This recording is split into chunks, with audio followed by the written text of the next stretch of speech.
I went live without plugging in my mic. Gamers, I'm stupid. It's okay. Long day at work. I am grinding weapon freshness in Turf War.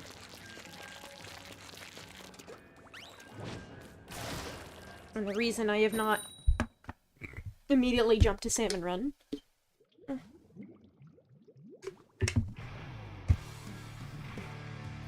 is because rotation is are you shitting me? I sometimes share this with a Discord server of the links to my streams with a Discord server of my IRL friends.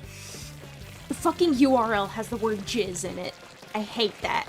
Hate it. Hate it. Hate it. Hate it. Hate it. Why? YouTube, why do you do this to me? Monkeys slamming on typewriters.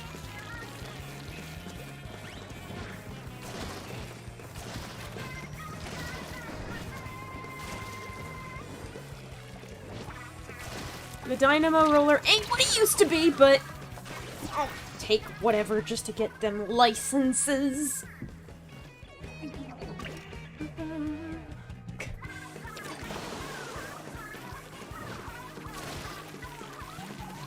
I'm pretty sure the video, the VOD, keeps the URL after it's, like... Because, like, if you allow the stream to remain on your channel after you're done streaming... Yep, that's just gonna be there forever!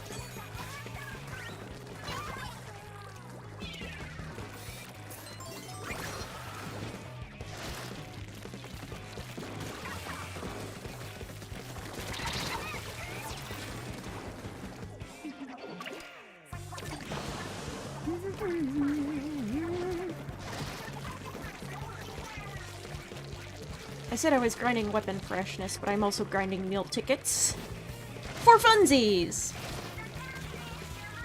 Also, the Splatfest announcement is out in the game now. Apparently Shiver is grass, which is frustrating because I want to be on a team that's not Shiver at some point. Shiver really has won twice in a row, hasn't she? Ah! However, I cannot ignore my loyalty to grass-type starters. I simply cannot. Team grass, eat my ass.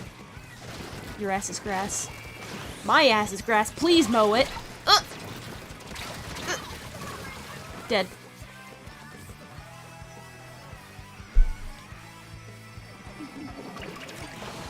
I think one of the reasons, the dynamo roller doesn't feel as good, and I can't remember if they did this in 2, or if it's new in 3, but, like, the distance, like, me throwing ink from the dynamo roller is no longer a one-hit splat, which means it is not as useful as it was in the first game. I was just salty that I didn't have the ink strike on the golden dynamo anymore. But now you just factually cannot do as much damage. Which means the incredibly low speed you end up with, it just flat out isn't worth it.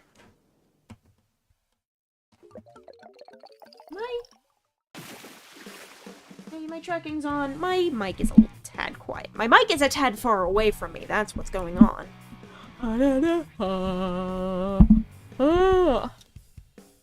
Goodness. So,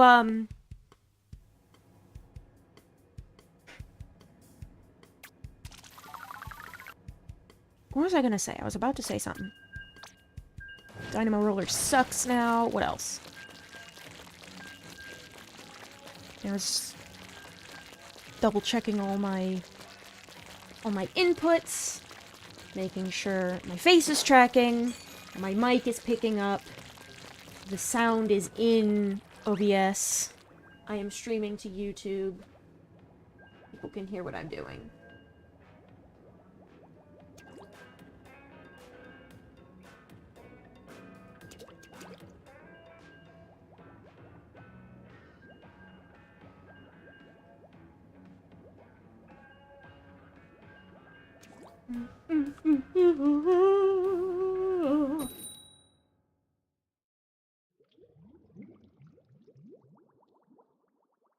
I don't know why I'm so yawny. Work didn't even wipe me out that much today. Although I am on an earlier sleep schedule, I'm not waking up midday, staying up to wee hours. Because... work! I love this track.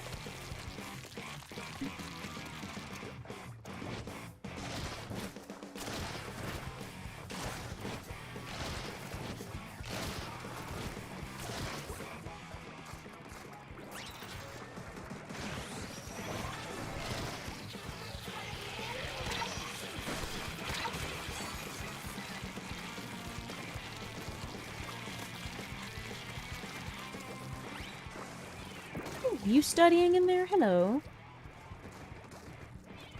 Or is that your... yeah, that is a locker room.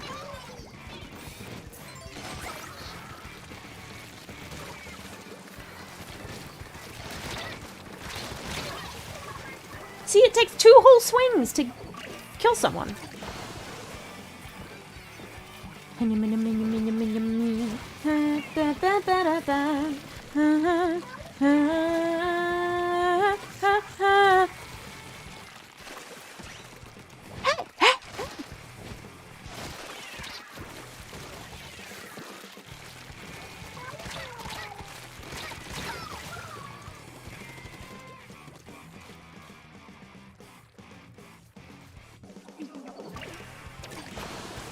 Where am I needed? I am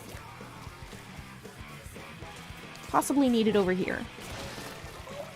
Just give us a little more turf coverage, because all things considered, Dynamo Roller is still a pretty good coverage machine because of how wide that roll goes.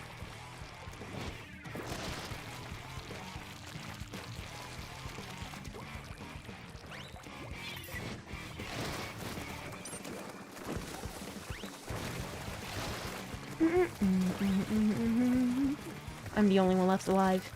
Please respawn. Please respawn! So I am not alone on the battlefield.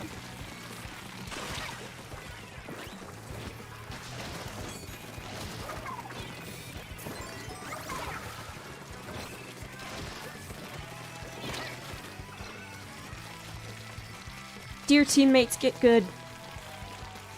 Otherwise I can't follow you into battle and trust that it's gonna work out.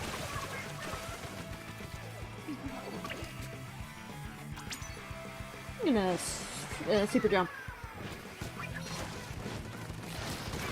There we go. That's what I like to see. Whoa!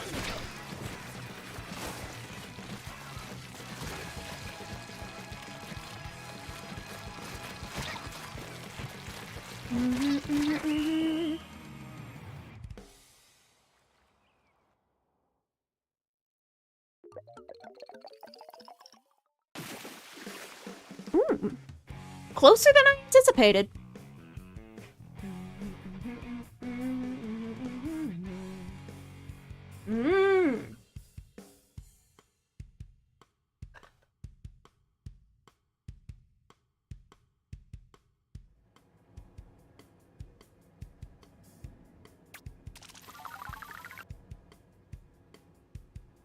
Splet. It's splet time. I decided not to start any new series because my brain has been primarily taken up by real-world employment these past couple days. which is nice. Begin actually working on my savings account. But also that does mean less time for me to work on coming up with fun thumbnails. And Splatoon has... Splatoon is just easy. I don't have to think much. I've been playing a ton of it off-stream anyway. Where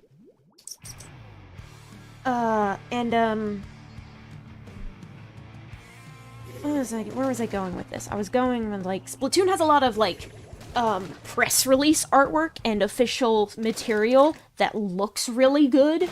So, like, I just grabbed, like, a screenshot that Nintendo gave to a press release thing. I think my thumbnail I got from...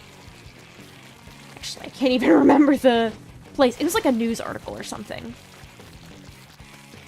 But it was like, yeah, the Splatoon has a new trailer, and, like, they just have, like, cool press release material of Squid Kids hanging out. And it's just like, it's easy to throw together. Do some brainless stuff, because otherwise I would have to... Ooh, hell yes! Now I'm using my dynamo properly. Maybe I just sucked in the matches where I did poorly with this.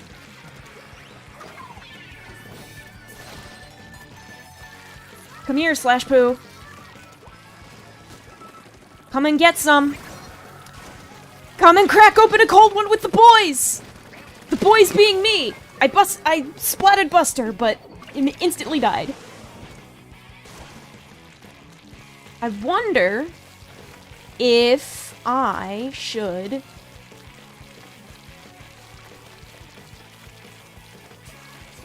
I wonder if I should take Dynamo into the Splatfest, is what I'm saying. Is where I was going with that before my brain, had a loading screen.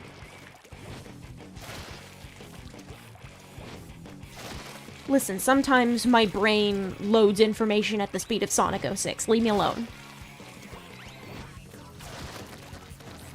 I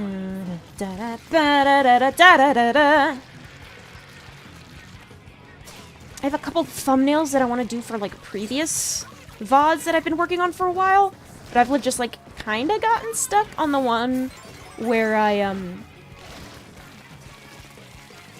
Squid Kids are hard to draw, is what I'm saying. I have one for a previous Splatoon stream that I am proud of thus far. But, like, now I've gotten to the point where it's like, I have just a few lines left to do. And, I'm scared of ruining it.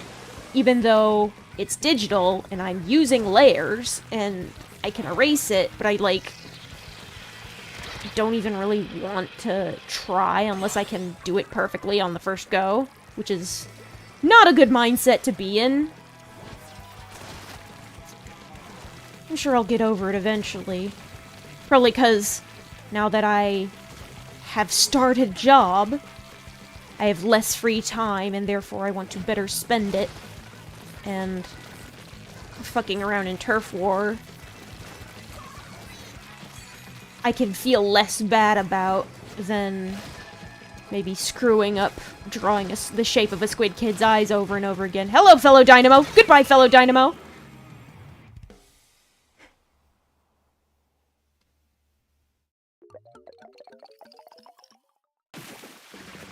Listen, I do not have as much RAM installed inside of my skull as I would like. Ooh, we won. Oh yeah. Bum, bum, bum, bum. I want that shirt. The thing that Slash Poo was wearing. The fucking multicolored sweater. I want that shirt. In fact, actually, I think...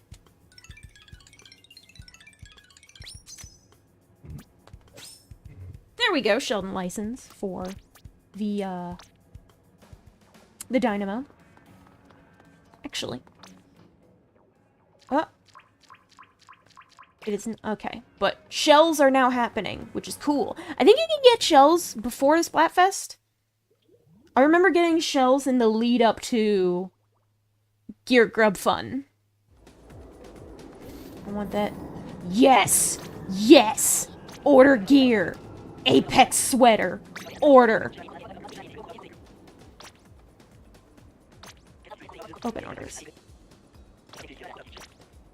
I've not seen that shirt pop up anywhere in my shops. And I want it. I want the colorful sweater. It's cute and I like it. It's very dad fashion. And I like it a lot. I also really liked how I wanted to run through the shop stuff just to see if there was anything I wanted. Those shoes are kinda cool. The Eject 30XX by Embers. I like the strappy laces all over the place, but also I feel like those sneaks I have are pretty cool as is. Anyway, ordered. Because merch is cool like that. He's a bro. Real quick. I don't have... oh, the Splatfest tee. Yeah, I should... oh, it's got a little Sprigatito on the back. That's cute. That's cute as fuck. That's precious. I love that. So yeah, Splatfest tee. I should grind that. And if I'm gonna grind weapon freshness and meal tickets, then I might as well put on my Splatfest tee and get cracking with those things. Get cracking with. I had something. I was gonna say a word other than things. Grinding chunks. Get cracking with chunks, I think was what I was going for. I think one of the kids that watches me semi-frequently said, it's either Creve or Ethanol. I said they were like, that the Glugadulies are actually pretty solid. I'm gonna go ahead and try out the Squeezer. The Squeezer is really interesting because it's like a mid-range shooter with like a kinda fire rate, but you mash the button instead of holding it and the range increases. It's very cool. It's like a shooter but also a nozzle nose at the same time. It's kind of funky. It's kind of funky fresh. I guess I had a different idle animation when my special is charged.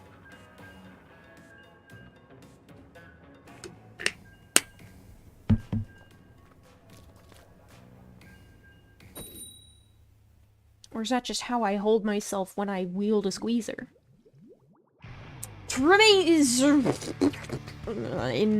Incorrect use of words. It remains to be seen.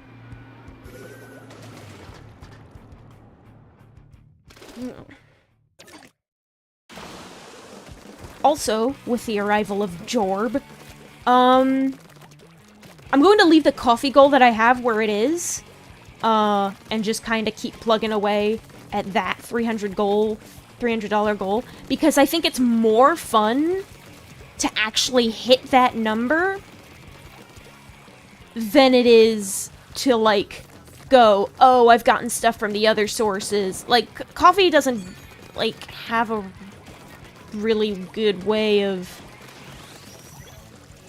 letting you change your goal or, like, add outside sources into your goal. It's all coffee-based.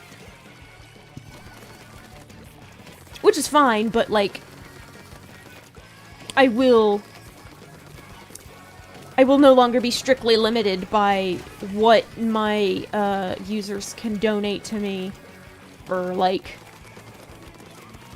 what I can play on stream, on the channel.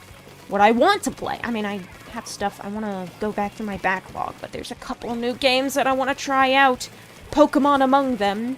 I'm playing one of them right now. Splatoon 3 was one of the games that was not out when I started streaming, and I wanted to play it because it's Sploon. And I like it as Sploon. Very much. But, yeah, I've got my eye on Pokemon, got my eye on Bayonetta 3. The whole Bayonetta 3 situation is a clusterfuck, so I'm not actually gonna give myself too much of a hard time if I end up getting it new anyway. But, I'm thinking about getting it around Black Friday so I can just save money for its own sake. I'm pretty interested in Sonic Frontiers. I'm not sure if I want it at launch or not. I'm gonna just do this. Goodbye. Ooh. This is probably better for murder if I was actually trying to murder, but splat. Turf wars tend to be a little weird when it comes to enemy placement, so you can't always guarantee that someone's going to be in a place to find them, whereas with, see, with Turf Wars, the objective is all over the map.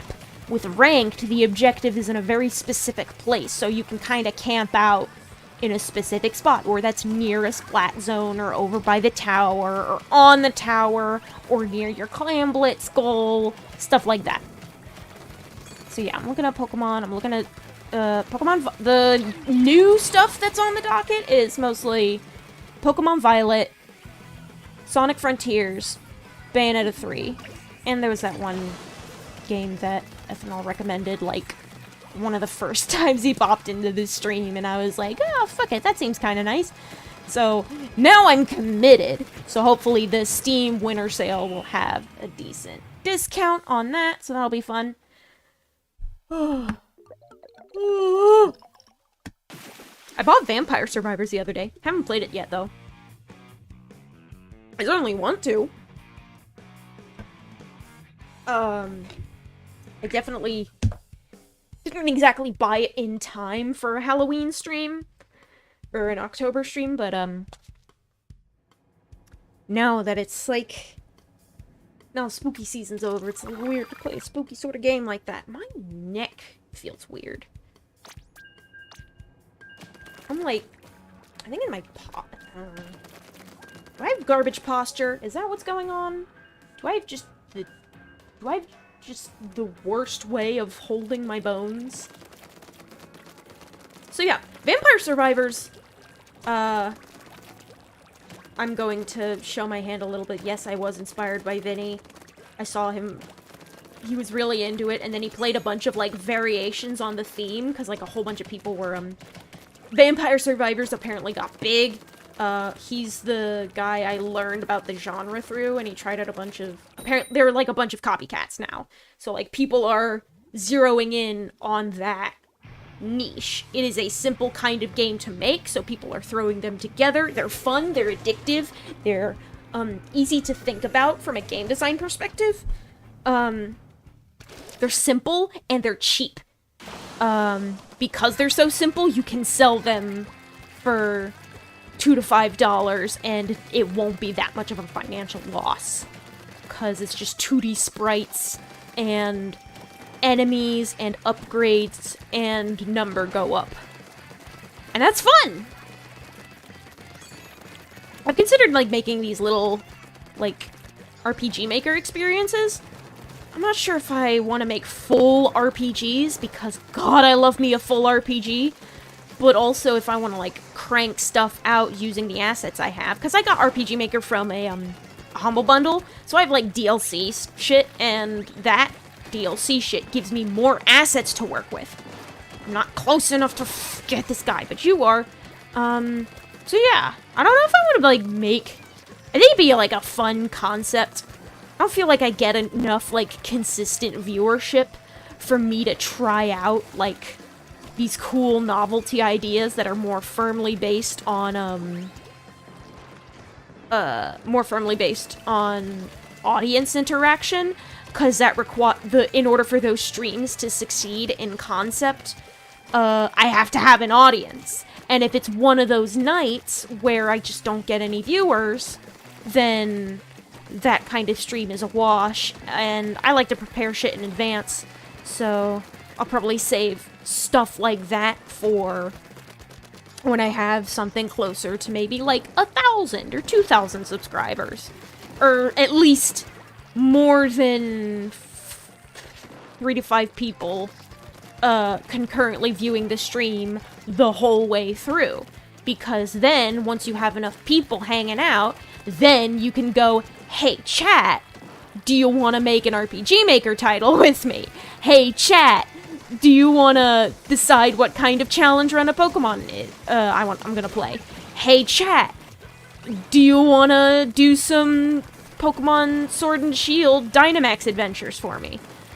With me, excuse me, not for me. Although it is for me, because they are shiny hunts. I have been attempting to shiny hunt the legendaries in Swish, and well, attempting is a bit of a strong word. I haven't played it in months. So, and mostly because I thought it'd be a cool idea to try with chat.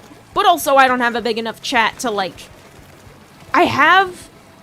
There are people in chat, and I love talking to y'all, and it's great, and usually specifically for, like, games where it's single player, or solo queue for multiplayer, and I, like, don't have to worry about cultivating chat, one active person is enough. Like, Vampire Survivor is a ton of fun to watch regardless of the season. Good to know. I've actually, one of the reasons I mentioned Vinny Vinesauce being the guy I learned about Vampire Survivors and therefore the genre through is because now I cannot stop calling them garlic likes. I have been poisoned. I am garlic poisoned. And I've also, and because it's like, they're cheap, they're fast, they're simplistic from a game design perspective, I kind of want to try making my own garlic-like. The theme that came to me off the top of my head for one of them was like a little, like, anthropomorphized cybersecurity. Where you're just like, you play as a little dude, and you beat up computer viruses on the internet. And they get bigger and nastier as time goes on, and that is cyber garlic-like. And I'm a good character designer. I love character design. I can crank out weird monsters, and then I can update it over time with more shit. So I can, like, add some new upgrades. Because, like, once you play a game like Vampire Survivors, I'm, like, actively avoiding calling them garlic likes now. It's like, now that I've pointed it out, I cannot take it seriously, so I'm avoiding using it as a shorthand at all costs. I don't know what's... Brain is weird. And I am also splooning at the same time, so that's a thing.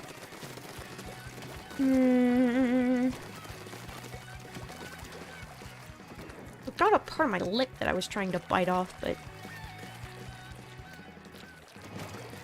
I, like, was tugging on it, and it was, like, about to peel off in a way that would, like, make it bleed, and I was like, that hurts. I don't want to do it that way. I just want to gently shear off the part that is already loose with my teeth. But I can't exactly do that. I think it's gone. I think it's, like, now that I've fiddled with it with my mouth, I have moisturized my lips to the point where it is no longer, like, a dry, sharp bit of skin. I also probably just shouldn't be chewing on my lips anyway. It's not good for me.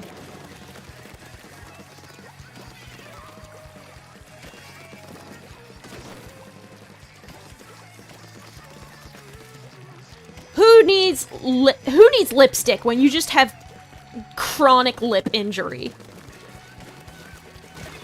Who's that guy? Who are you? And why are you in my base? Yeah, I'm not gonna chew on that anymore. That would just end in carnage, and I'm not interested in dealing with mouth carnage and the enemy Splatoon at the same time. Ah! Ah! The side of the fence! And that still wouldn't have saved me from that sniper. Oh, jeez. Is that an E-liter? That is an E-liter. There are 2 chargers, but that sound is unmistakably an E-liter.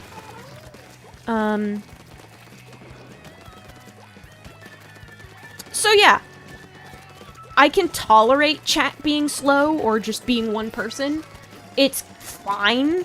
Like, especially when it's, like, either someone I know, we're just chilling, that's just me chilling and hanging out with friends, or if it's just, like, someone who's actively engaging me in conversation. That's fun. It's nice. That's what I like about streaming. I like talking to people and chatting. I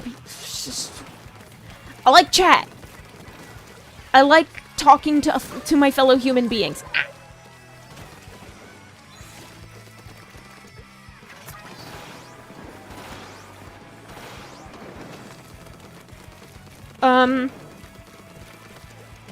It's just hard to plan things that require, chat, that are, like, interactive with chat, when I am- Ah! I got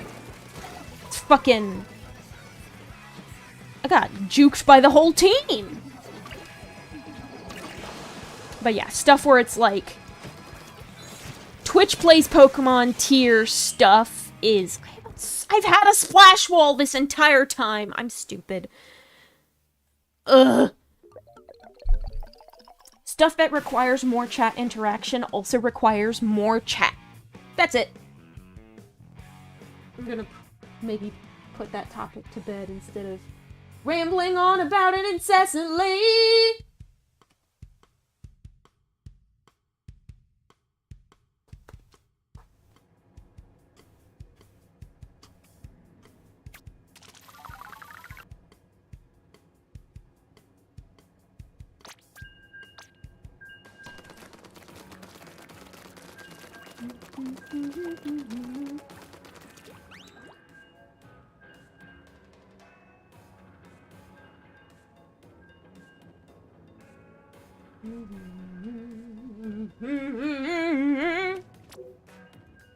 I get so many meal tickets from Grisco, especially drink tickets, and drink tickets are at least the least useful to me least immediately useful to me. So that's why I'm grinding them out with Turf Wars, because it is... Turf Wars are faster, and I want to... Having these kinds of, like, a big stack of buffing items, that stuff gives me anxiety. I want to use them all. Video game items are designed to be used. I would like to use them. It's just that tickets last so long, and they give you so many of them. So if there's literally no point to going into any degree of turf war or even ranked match without at least some form of ticket. Especially because if you pull the gacha machine, it'll give you tickets too. I have my special, I should use it!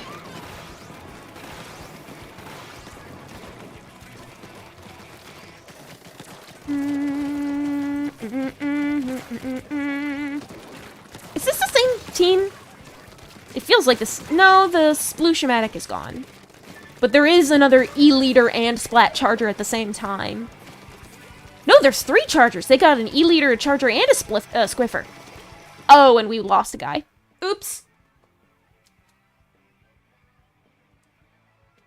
Man. You're hanging for an awful long time on that notification screen, Splatoon. You're taking your sweet time there, Splatoon.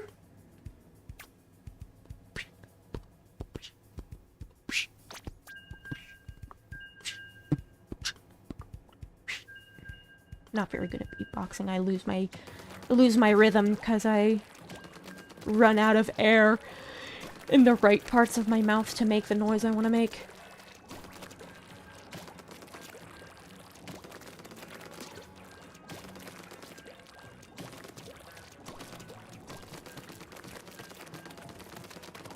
And also I feel like I can do the boring kind of beatboxing that anyone with a little bit of music sense and sense of rhythm can do.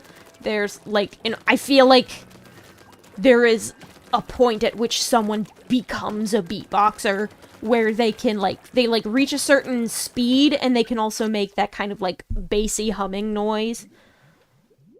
And among other things, they can make more complex sounds, and I feel like that is the mark of a true beatboxer, where anyone can just go. But like, mouth noises, music, rhythm, percussion, technically possible, and it does mean that the barrier to entry is low.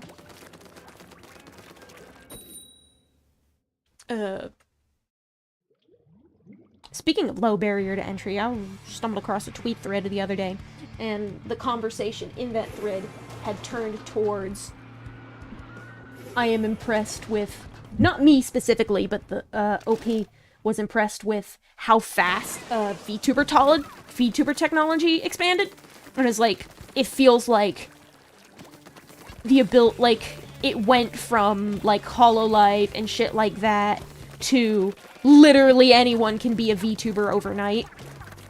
And I responded into that thread because my VTuber, this shit is a one-man operation.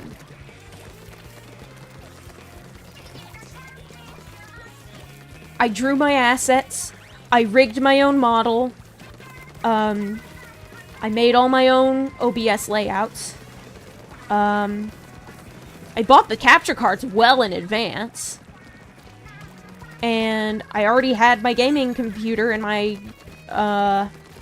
consoles and Steam library on hand. I'm dead. So yeah, VTubing is one of those things where the barrier to entry is also very low. So, like, if you want to get into streaming, but you also want to, like, protect your identity, and, like if you already have, you also kind of need to have a decent internet connection, specifically to stream. If you're doing pre-recorded videos, you can get by with a slightly, shittier internet connection. I happen to have good internet where I live right now, and I am not entirely responsible for paying for it. And that is definitely, like, a bit of luck and privilege that I have that makes my streaming better than it otherwise could be. But you can still, like, make your own models and, like, learn to rig stuff in Live 2D. And even if you don't have, like, the internet speeds to, be a streamer yourself, if you're willing to wait the render times, you can upload videos instead, and also, thank you. And also, if you're a decent artist and you also know how to use Live 2D, model commissions are good money. I've never even done them, and I know they're good money. I've seen people sell that shit for several $1,000s a pop, and that is some juicy art money. Mm-hmm. Yep. I'd love to make $300 in one go off my art someday. Maybe not right now. I've considered getting into... I mean, I've considered all sorts of shit for when it comes to, like, ooh, I want to do commissions because I want money. But, like, freelancing is hard. Getting my name out there is hard. With like, I like the kind... I'm not a very good salesperson.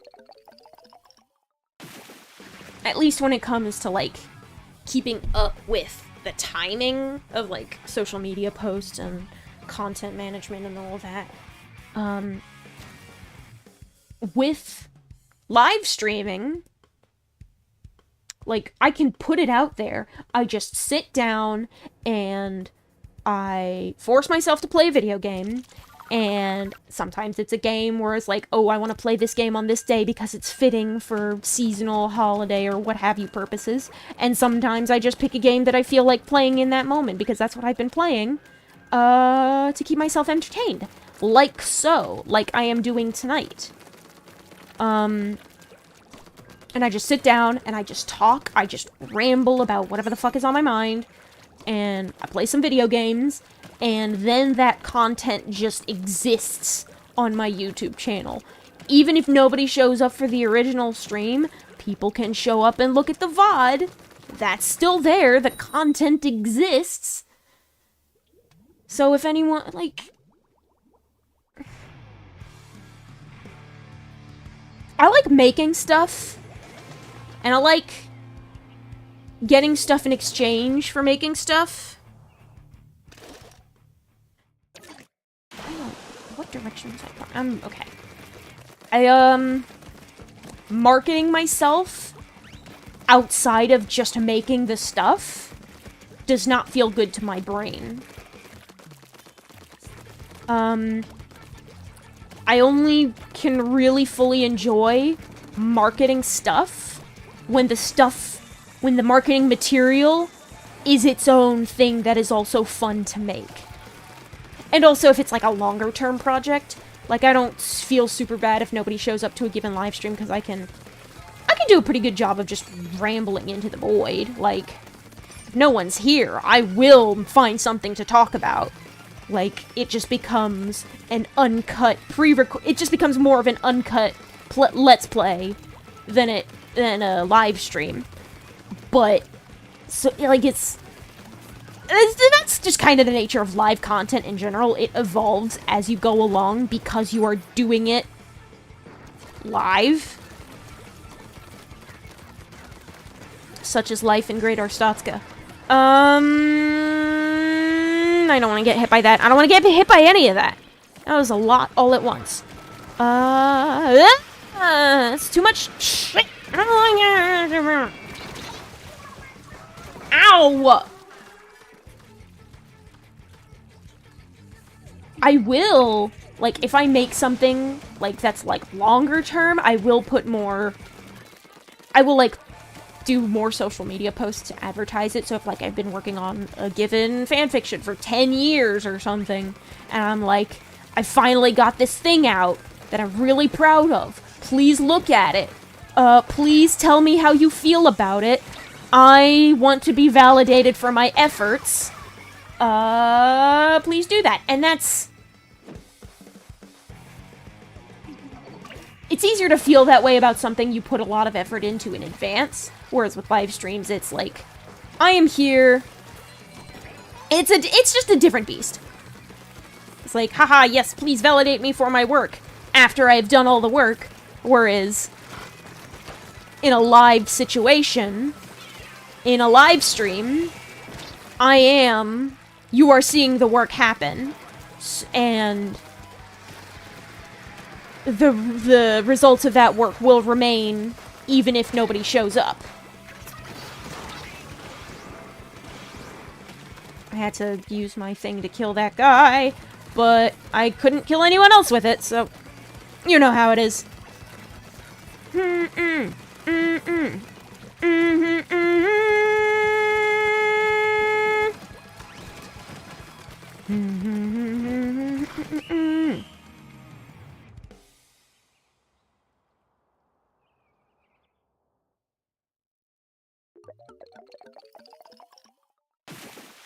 Another thing about stuff that you post.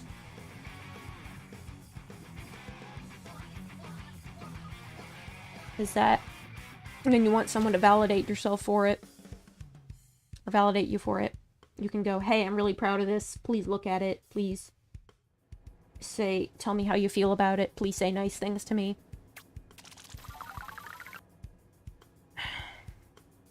I'm having a hard time. I keep talking around the feelings I have about the difference between,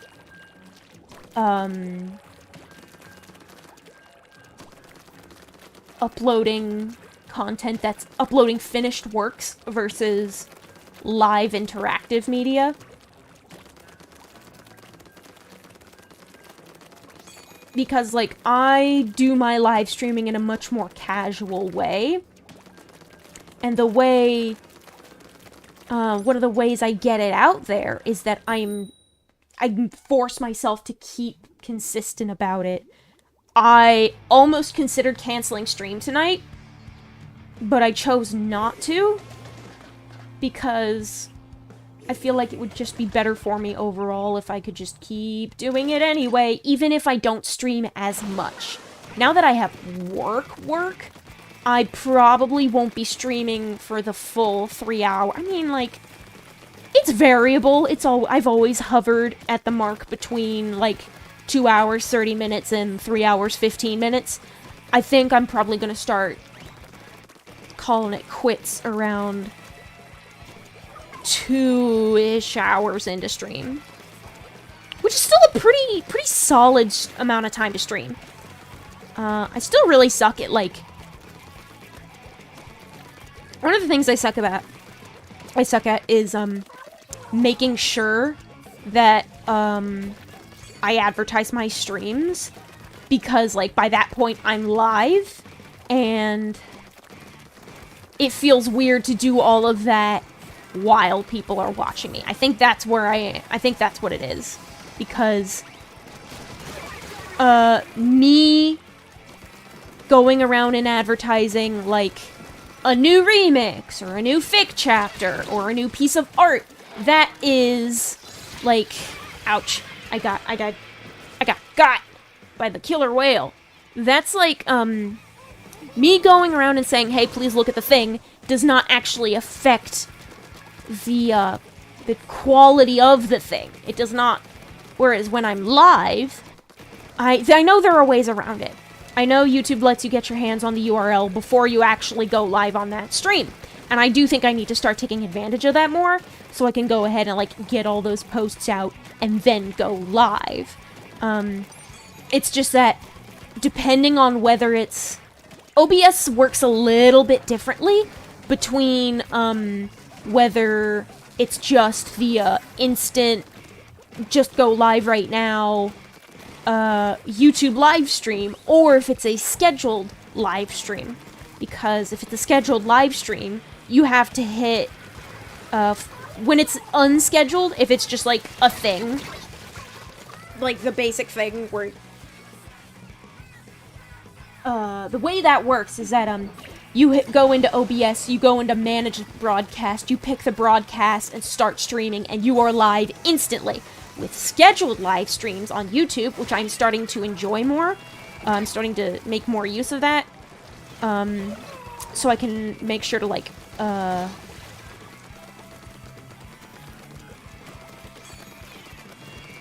can make sure I don't, like, put shit in the wrong playlists. God damn it. You have to hit go live twice. So you can hit manage, once you're in a scheduled stream, you hit manage broadcast, you pick the scheduled stream, select broadcast and start streaming. OBS says you're streaming, but YouTube does not automatically go live. At least my settings are not set up to do that. So I should take that little lull of me going live in OBS and me going live on YouTube. I should take a little breather in that area between that and blast out the announcements to my Twitter and Coffee.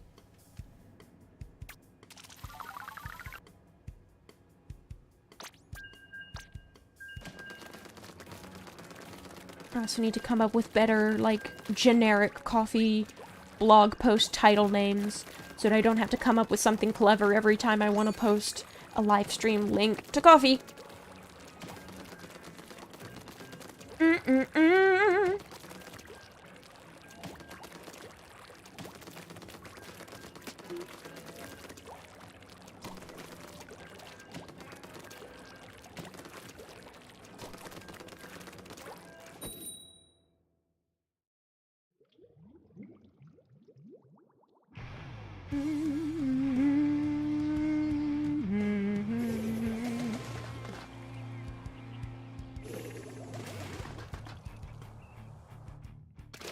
I was about to comment on something like, oh, my train of thought just now went to, oh, what am I gonna do on Mondays, in November before Pokemon comes out? Because it comes out on the 18th, and, I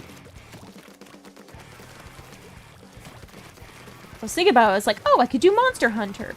And then I was thinking about how I was just gonna go ahead and make, Monster Hunter more of a rotating, Monster Monday series. So whenever I, like, finish a given story, it just gets added to the overall lineup. So until I've basically exhausted all the content I care to.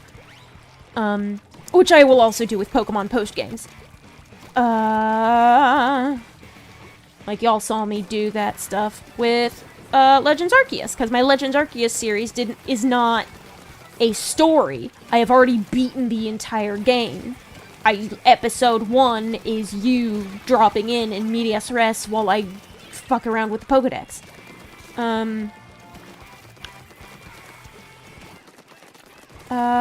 Brain. But I was gonna say, when my thoughts bounced around to that, I was like, oh yeah, I remembered I, like, wanted to do, just kind of make Monster Hunter more of a rotating series, despite me not finishing the core story of the game. And then I realized that the last time I played Monster Hunter, I reached a point, in both, the hub and the village quests, where I have a urgent quest available to me that advances the story, and it's directly associated with the rampage, which is pretty plot significant. So that I decided to save that for a live stream. So I guess we're gonna play some Monster Hunter Rise on Monday, and we will finally experience some of the rampage.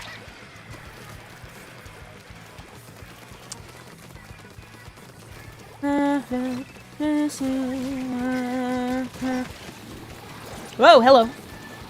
Hi. I'm trying to leave. Leave me alone. The squeezer's not so bad. I kind of like it. Almost kind of want to try it in ranked at some point. But we are grinding sody pops in Turf War. One of the things I have a couple ideas for thumbnails for grinding meal tickets, and it's mostly just little buddy eating food. It's very cute. I have a cute image planned out for of little buddy just drinking an entire soda in one go because I love him. He is my precious son, and he has a bottomless stomach. But also finding time to work on my thumbnail art. It's been a little weird for me this week. We won handily. That's a good win. Submersible survivalist. I like that splash tag. Also, yes, I switched out. I've been fiddling with my splash tag. I was crusty content creator for a while, but I switched to ever-present content creator because I would get a lot of, wow, I see you everywhere comments when I was like 13 or 14. Ooh, maps are updated. Nice.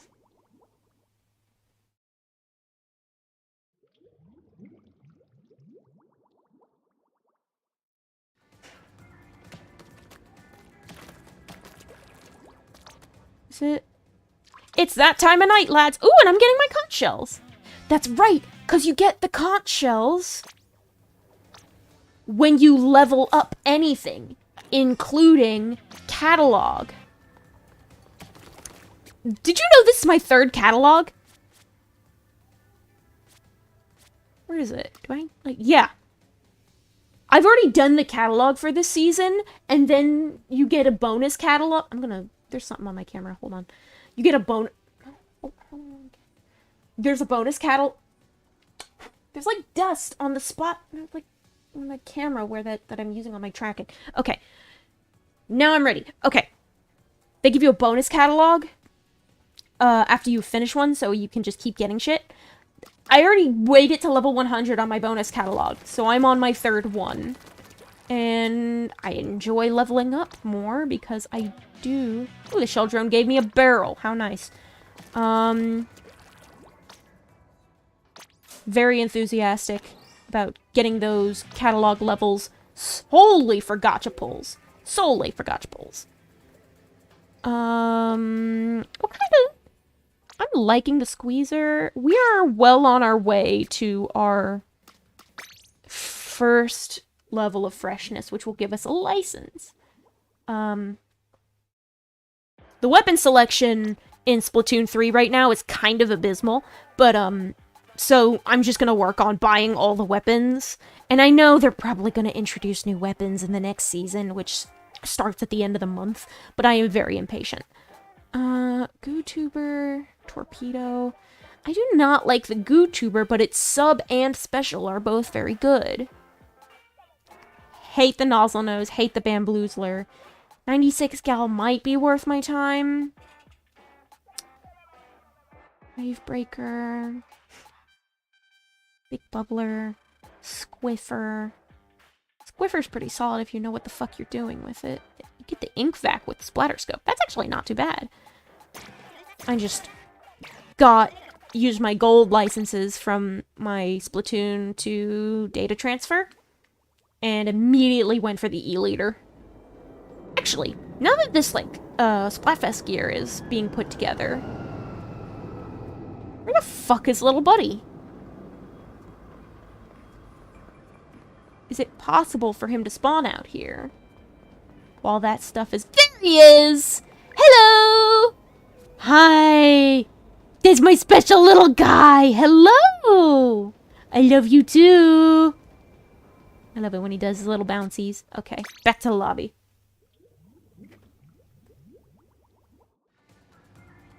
Bdooey. This is a little buddy appreciation zone. God, I need to draw him more. I just need to draw more in general.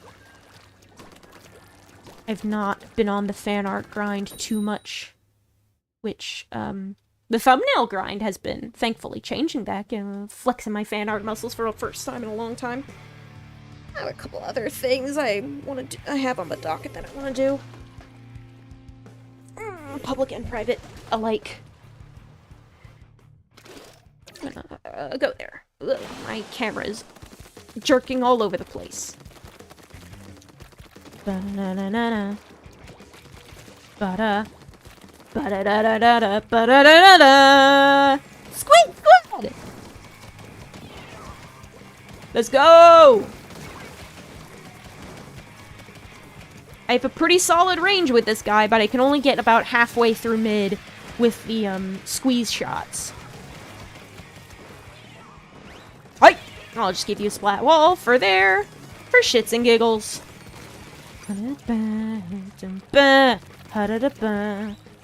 One of these days, I'm just flat out going to boot up Splatoon 1 on stream. The vibes were immaculate. But I will not allow it! I will not let you do that to me.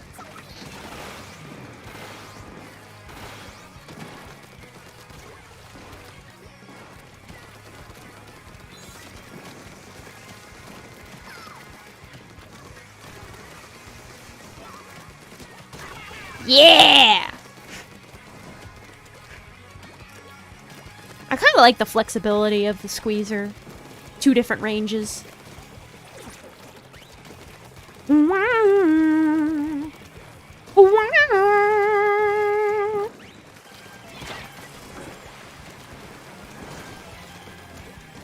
Don't mind if I yes! I'm out of ink. Oh, I'm out of ink. Oh, I gotta get away. Oh, I gotta get away. Ah! Where are you? Show yourself! Ah! There's too much going on! I'm dead! I'm dead.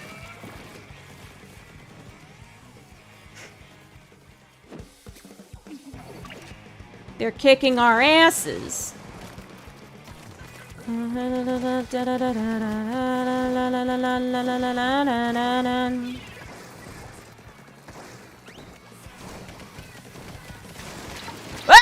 Where'd you come from? Behind me is the answer to that question.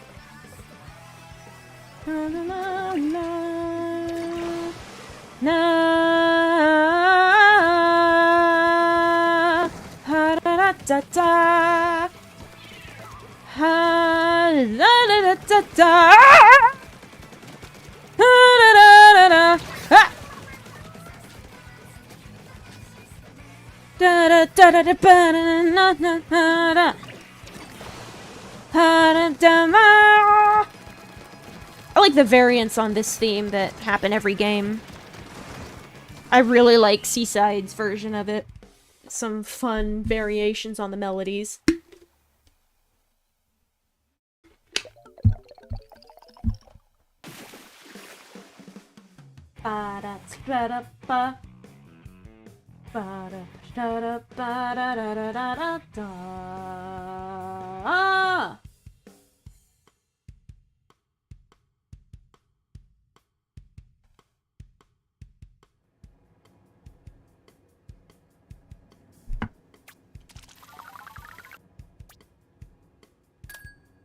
I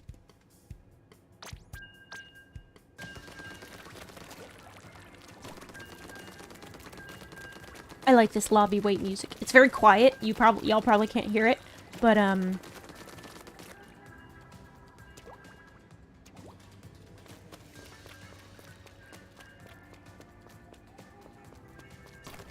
it's fun. Rebel scum. That's a good splash tag.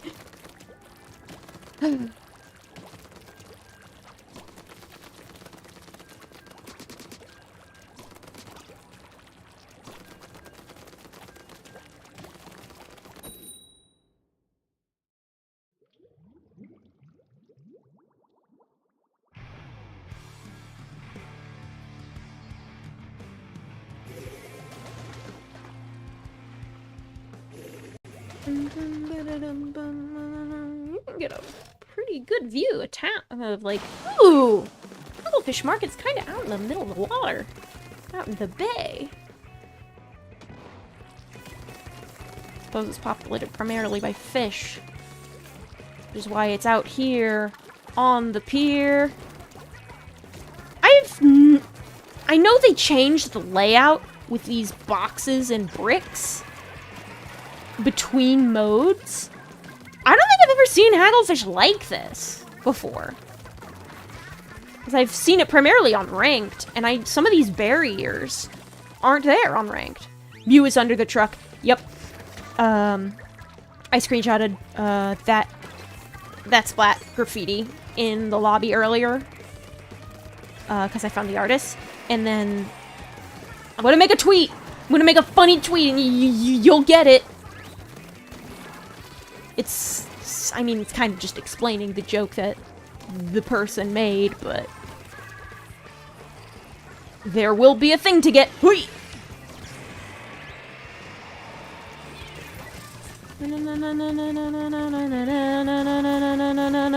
Who do you think you are?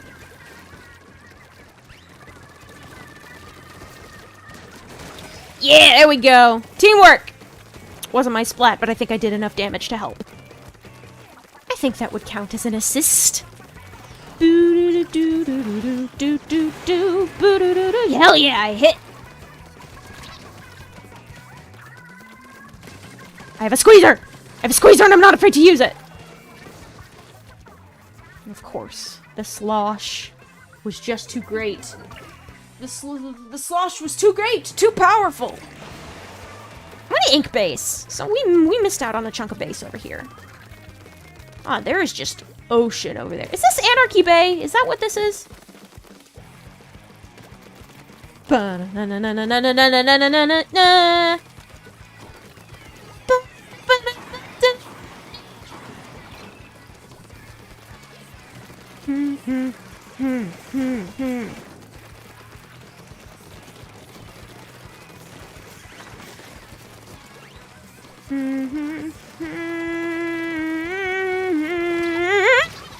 was my sponge! Why'd you do that?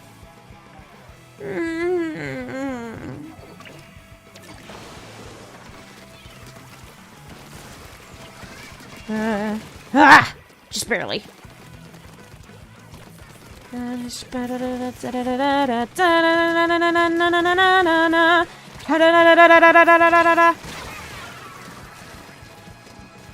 Oh, we're missing a guy. No wonder we're sucking.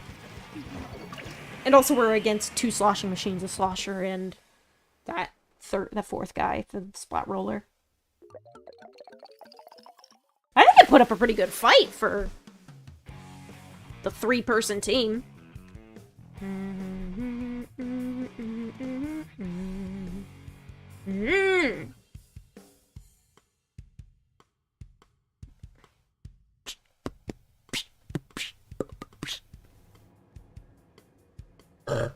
Excuse me. I had to burp into my desk real quick. Only 2 more fights left before new drink. Rope snake. Interesting. Oh yeah, there is a type of snake called a rope snake, isn't there?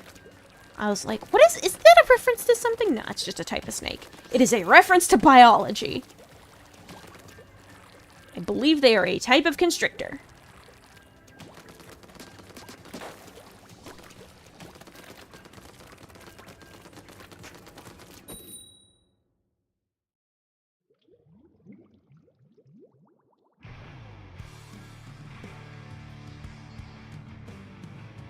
Alright, Jack, true Ultimate World Champion. Hope you live up to that name, because you're on my team, and I want to use all the help I need. It turned into gibberish halfway through. Like everything I say. Always booyah back. Even if it takes a couple seconds. Get a booyah back. That's right, you can get back up to your base that way. Already throwing out a wave breaker. Nice. Nice. I'm gonna just start being really mean to the enemy team. I'm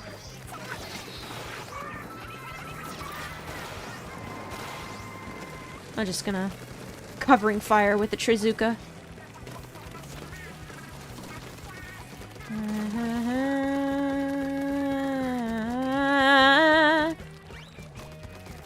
Wrist feels weird. Am I getting technology strain? I sure hope not. Wouldn't be surprised. I haven't been using a mouse for a couple days.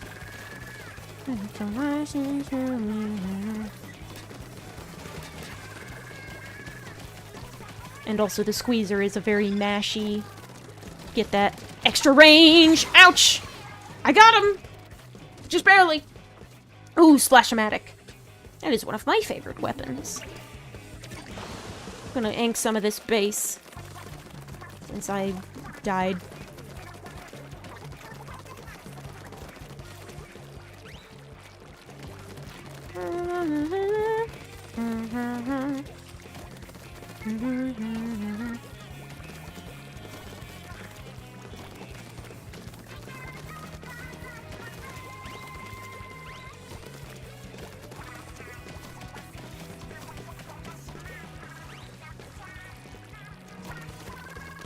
I'm gonna get this.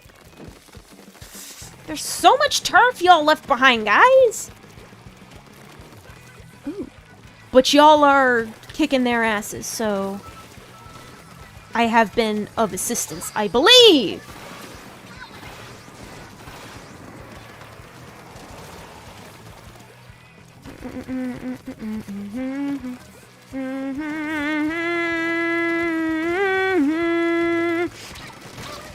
There we go. That's what I like to see. A little bit of power, a little bit of oomph.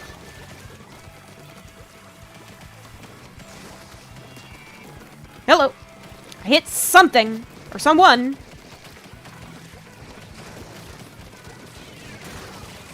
Hell yeah, someone got him.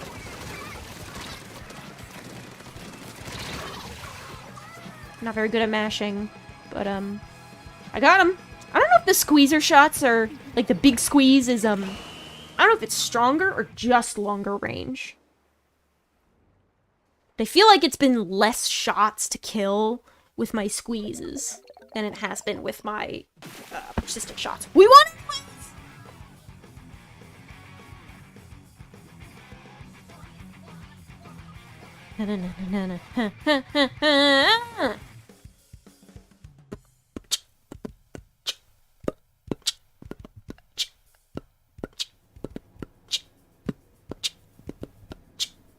Got it right this time. There we go. There's our freshness. I'm gonna go with one more on the squeezer, even though I technically don't need it, because I'm gonna finish up this soda before grabbing another.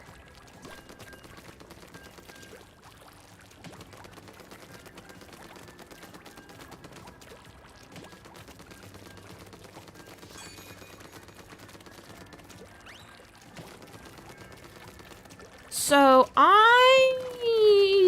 based on some, like, minor research I've done on the internet. By minor research, I mean tips and tricks that I've stumbled across by accident while looking at other Splatoon-related things.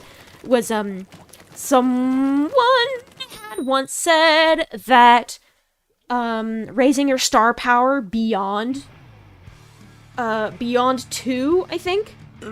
Beyond the one that maxes out your slots is actually not worth it. So, one, that's gonna save me a lot of money in the long term. But, and shells. Save me a lot of money and super seashells. So I'm on Team Grass. But I'm actually not super interested in making sure that Shiver wins. A win would be cool, but that would be 3 Shiver wins in a row. And as we saw during the announcement, Shiver got a little smug about it. So, once I, like, get all of my clout and, like, max out my rank and hit Grass Ruler, I think I might start deliberately throwing matches. But I still cannot. My loyalty is to Grass. My first starter was Trico. And among other starters, I have used, like, starters for, like, the first of the generation. Rowlet, Chikorita. I don't think I've ever actually played a Kanto game properly. And I used to be more of a Zard person. I'd pick Charmander, because he's a little lizard dude. But I feel like now it's a toss-up between Charmander and Bulbasaur. Squirtle's alright, but, I mean, I've always found, like, the Gen 1 Pokemon are generally pretty underwhelming altogether. But, like, Blastoise specifically is underwhelming as compared to Wartortle, in my opinion. Blastoise should have kept some of the fluff. The idea of a turtle with silky fluff was actually genius, and I'm disappointed that he wasn't there when he evolved. The cannons are cool, but the fluff is cooler, and it would have been nice to have both. Maybe a regional variant someday, but who knows. But, like, first of the region picks, Trico, Chikorita, that was in Heart Gold and Soul Silver. Rowlet.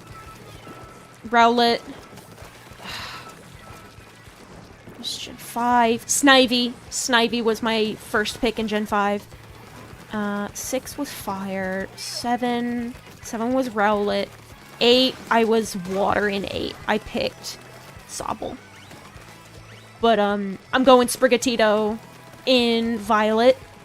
And the little kitty will join a venerable collection of grass-type forebears.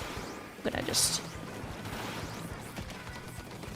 You did some fancy footwork there. Nice job dodging.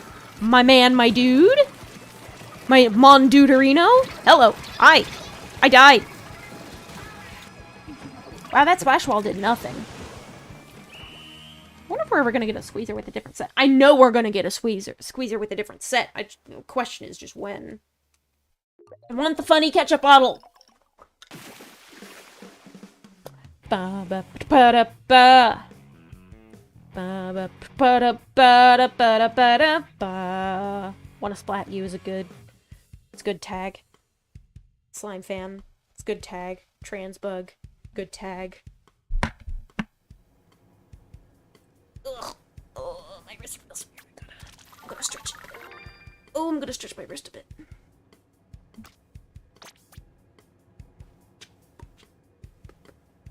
Yeah, the fourth guy was just Alex, which is fine. I'm just Xerxes. And I'm teamed with a guy who is just Chobi. Sometimes you just have guys with names. Guys, gals, dudes, and other such sundry things. Intensify action ain't worth shit to me, personally. Cause it's squid rolls, and I can't squid roll for shit outside of Salmon Run. But,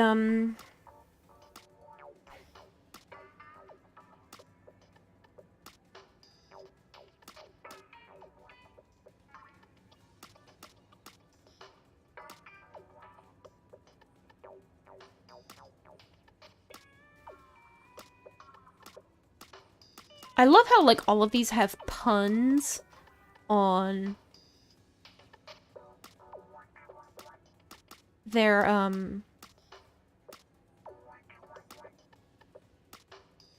They all have puns on what, ability they give you, and then you just have cherry apple fizz.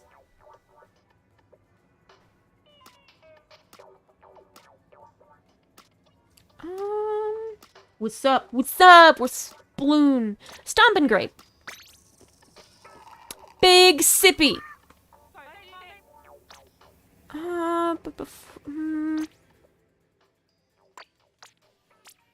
Sheldon licenses. I kind of sucked with the Splatana for a bit. I don't trust that. Spoon. I'm gonna try the Brilla. I'm gonna put on the 52 gal. Before that, I think I'm gonna make a run to Grizzco and do some salmon run shifts. Because even though I've gotten everything already in this rotation, the rotation's pretty damn good. And I am always up for more tries at a Koizuna fight. Now, since it's late in the rotation, which means the people who have come in to get their daily super bonuses have already probably gotten them. So like your Gloogadoolies. Yeah, the Gloogadoolies are part of the rotation. In Salmon Run today. And I think, I did go 52 gal back in, PvP for when I start, grinding it for weapon freshness. But I've been thinking about trying out the Gloogadoolies myself. You keep calling them Gloodradoolies, which is like somewhere between Glooga and the Pokemon Goodra, and it's starting to rub off on me.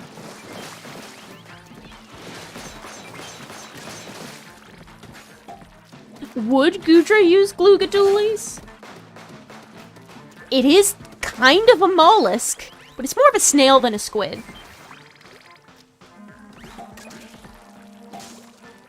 And one of the whole things with, like, Goodra has slime. Well, Inklings have ink. God, wouldn't it be cool if there's like a water dragon type, Goodra variant that was more like a cephalopod? The squid dragon? That'd be cool as fuck, honestly. It would probably end up more octopus-like, just because of the shape of its horns. Are more... They make better, if you had to make a cephalopod version of Goodra, they would probably work better for octopus tentacles than they would for anything else. I'm gonna deal with you. You're causing me problems. Doop. Boop. Boop.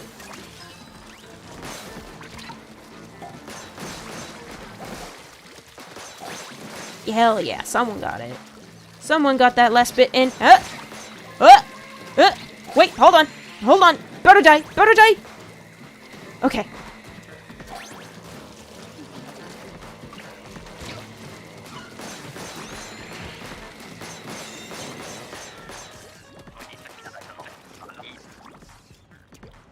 Did I finish the game? Like, as in Splatoon? Because, yes, I did finish the game. The VODs are available to watch back if you would like to watch me beating the story mode. And I am just doing multiplayer at this point. One of the things I still have to do is the ultimate suffering, aka... what's he who's it? What are you calling again? After Alterna. That's been one.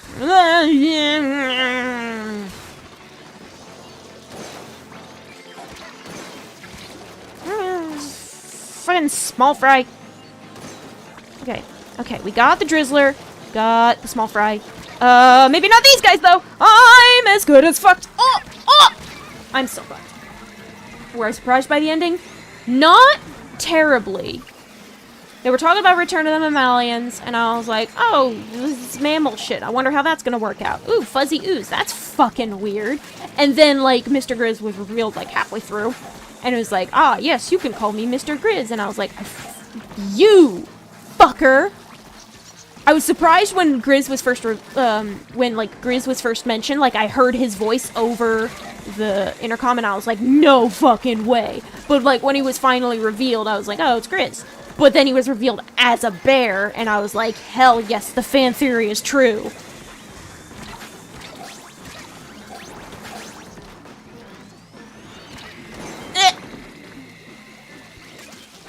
Now this does, it is strongly implied that,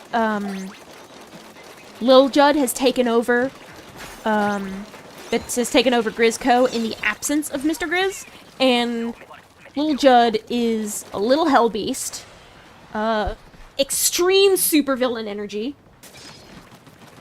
It's unclear if Grizz is dead, or if he's just chilling out in orbit, because we see him during the credits, but, like, no way a regular-ass bear can survive that shit. No.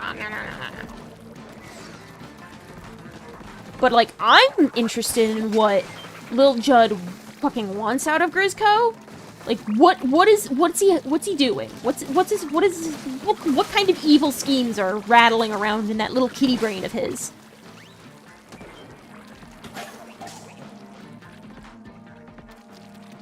And when is the first big run? I want to do the big run! Please, let me do the big run! I wonder how many players will happen during big run matches.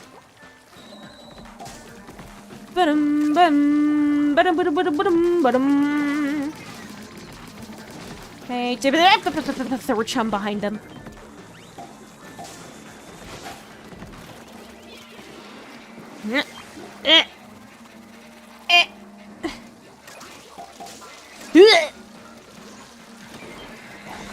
I'm gonna die shortly, but it's worth it to stop the Drizzler from happening. But also I need help. Ooh, it's wave 3. I didn't even realize. Which means it's time to use my specials!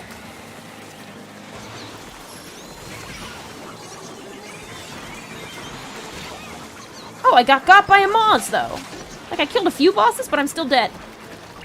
Great, thanks. Alright, here we go.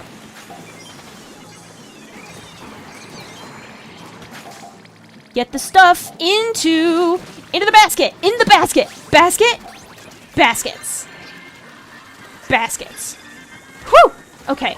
And we are due for a Kohozuna round! Let's go! Lil Judd is the smaller cat.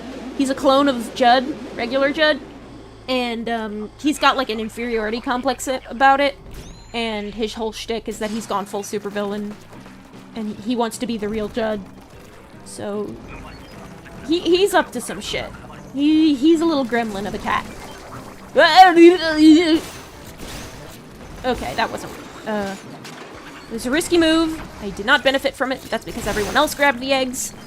A little close for comfort. Little close there. Stop it. You're not...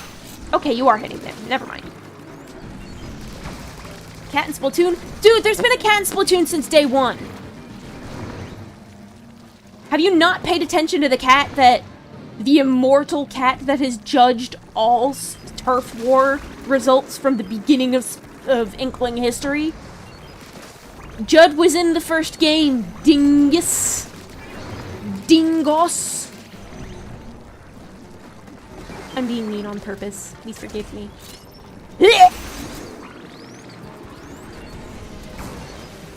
Do not quote the ancient spells to me, witch. I was there when they were written. Ah! Okay, I'm just gonna do this. We're just gonna roll with the hooty-doody. Hooty-doody-doody-doo. Stress! High stress, high risk, high reward. Somebody get those eggs! Somebody get those eggs! Hey is... It's literally free DPS you have right there. Guys, come on!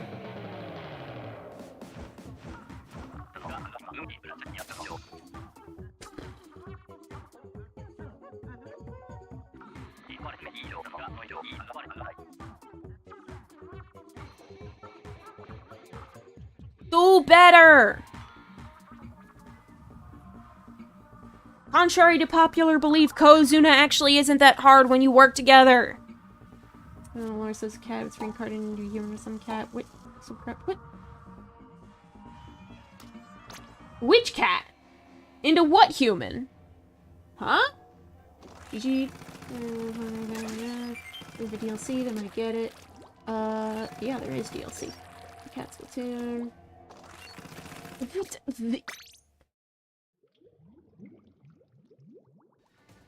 Judd can't have reincarnated into a human because he's right here. He's right there.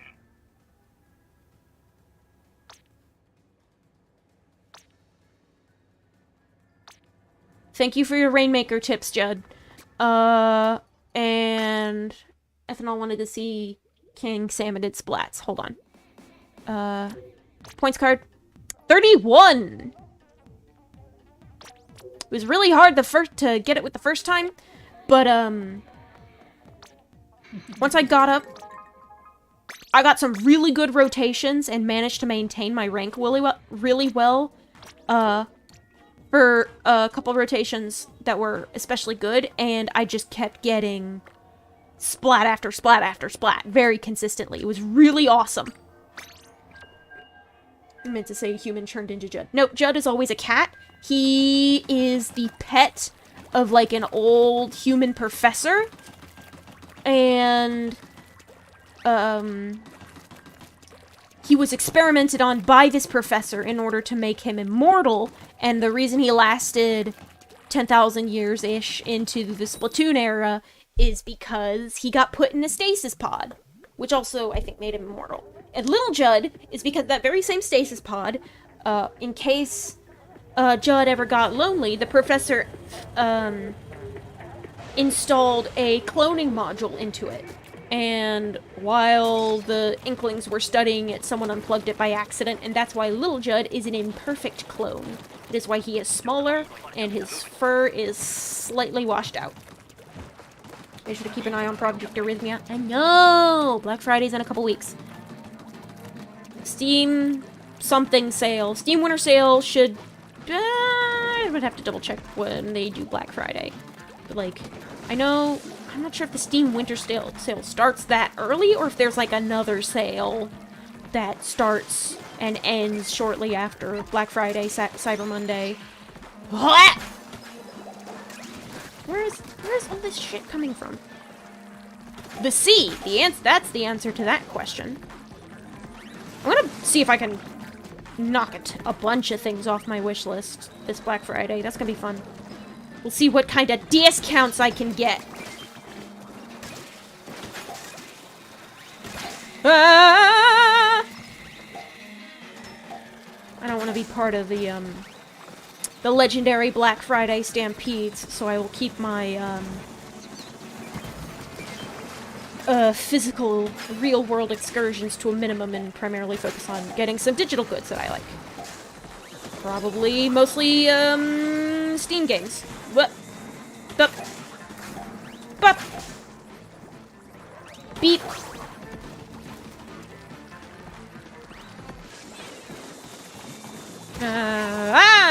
Really?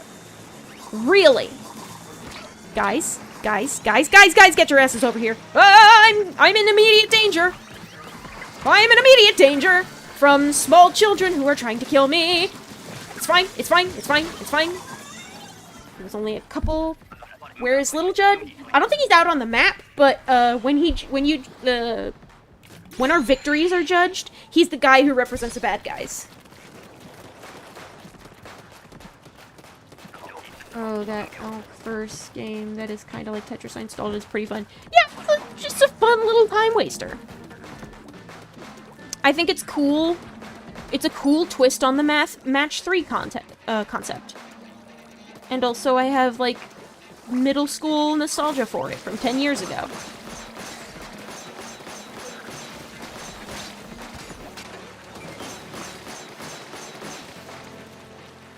There's another, like, dragon-based tower defense game, but that's even harder to find nowadays.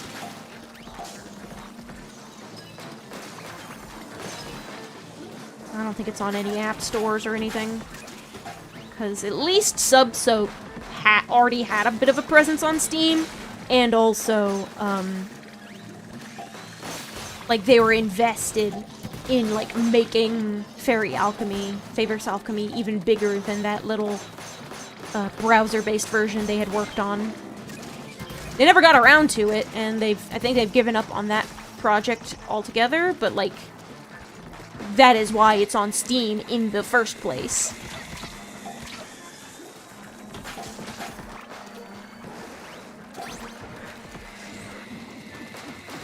I didn't get it in time. Whoa! Flyfish. Flyfish rockets!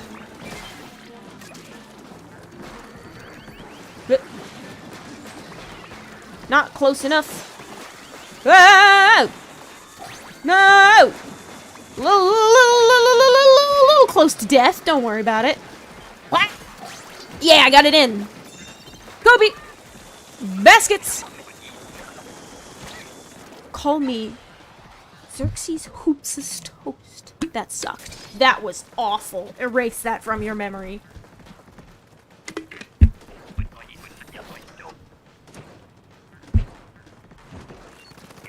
I will never be funny as Justin McElroy.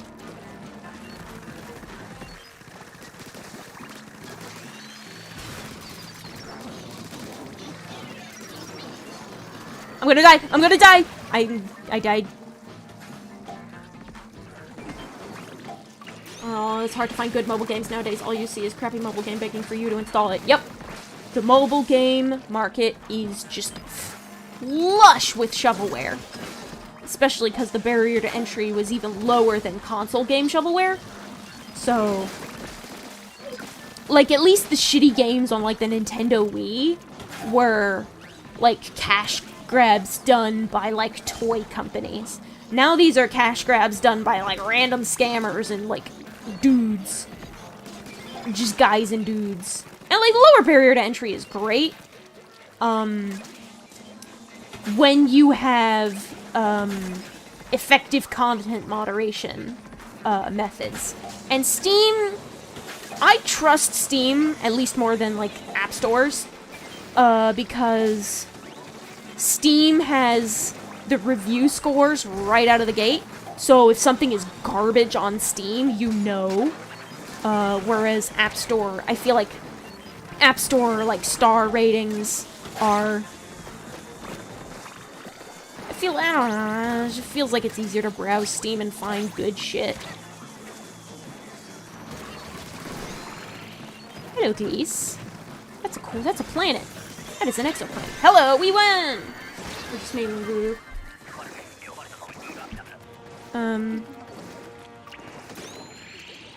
Even mobile games with pretty decent concepts are often so, like, just packed to the gills with the worst microtransactions you can imagine.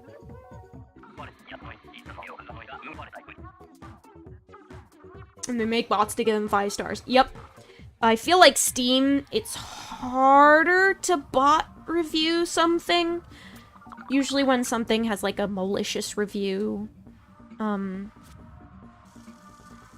it's done by a person. Which is not good. Like, it's still a malicious review.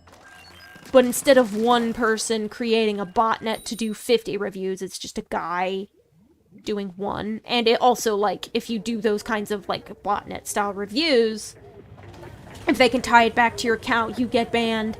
And that probably fucks with your access to your entire Steam library. And no self-respecting hacker dude I know would want to risk his gaming library.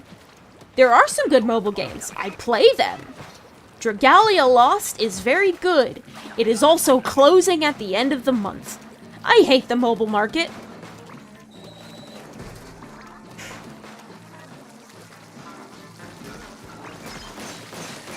Why must everything I actually like in terms of, like, mobile and MMO type shit just cease to exist? Be completely unplayable.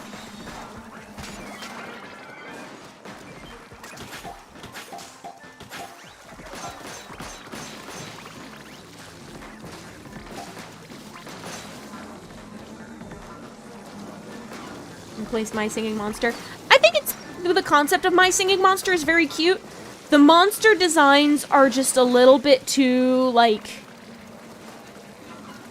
Goosebumps, R.L. Stine style, like, ugly spooky for me to be interested.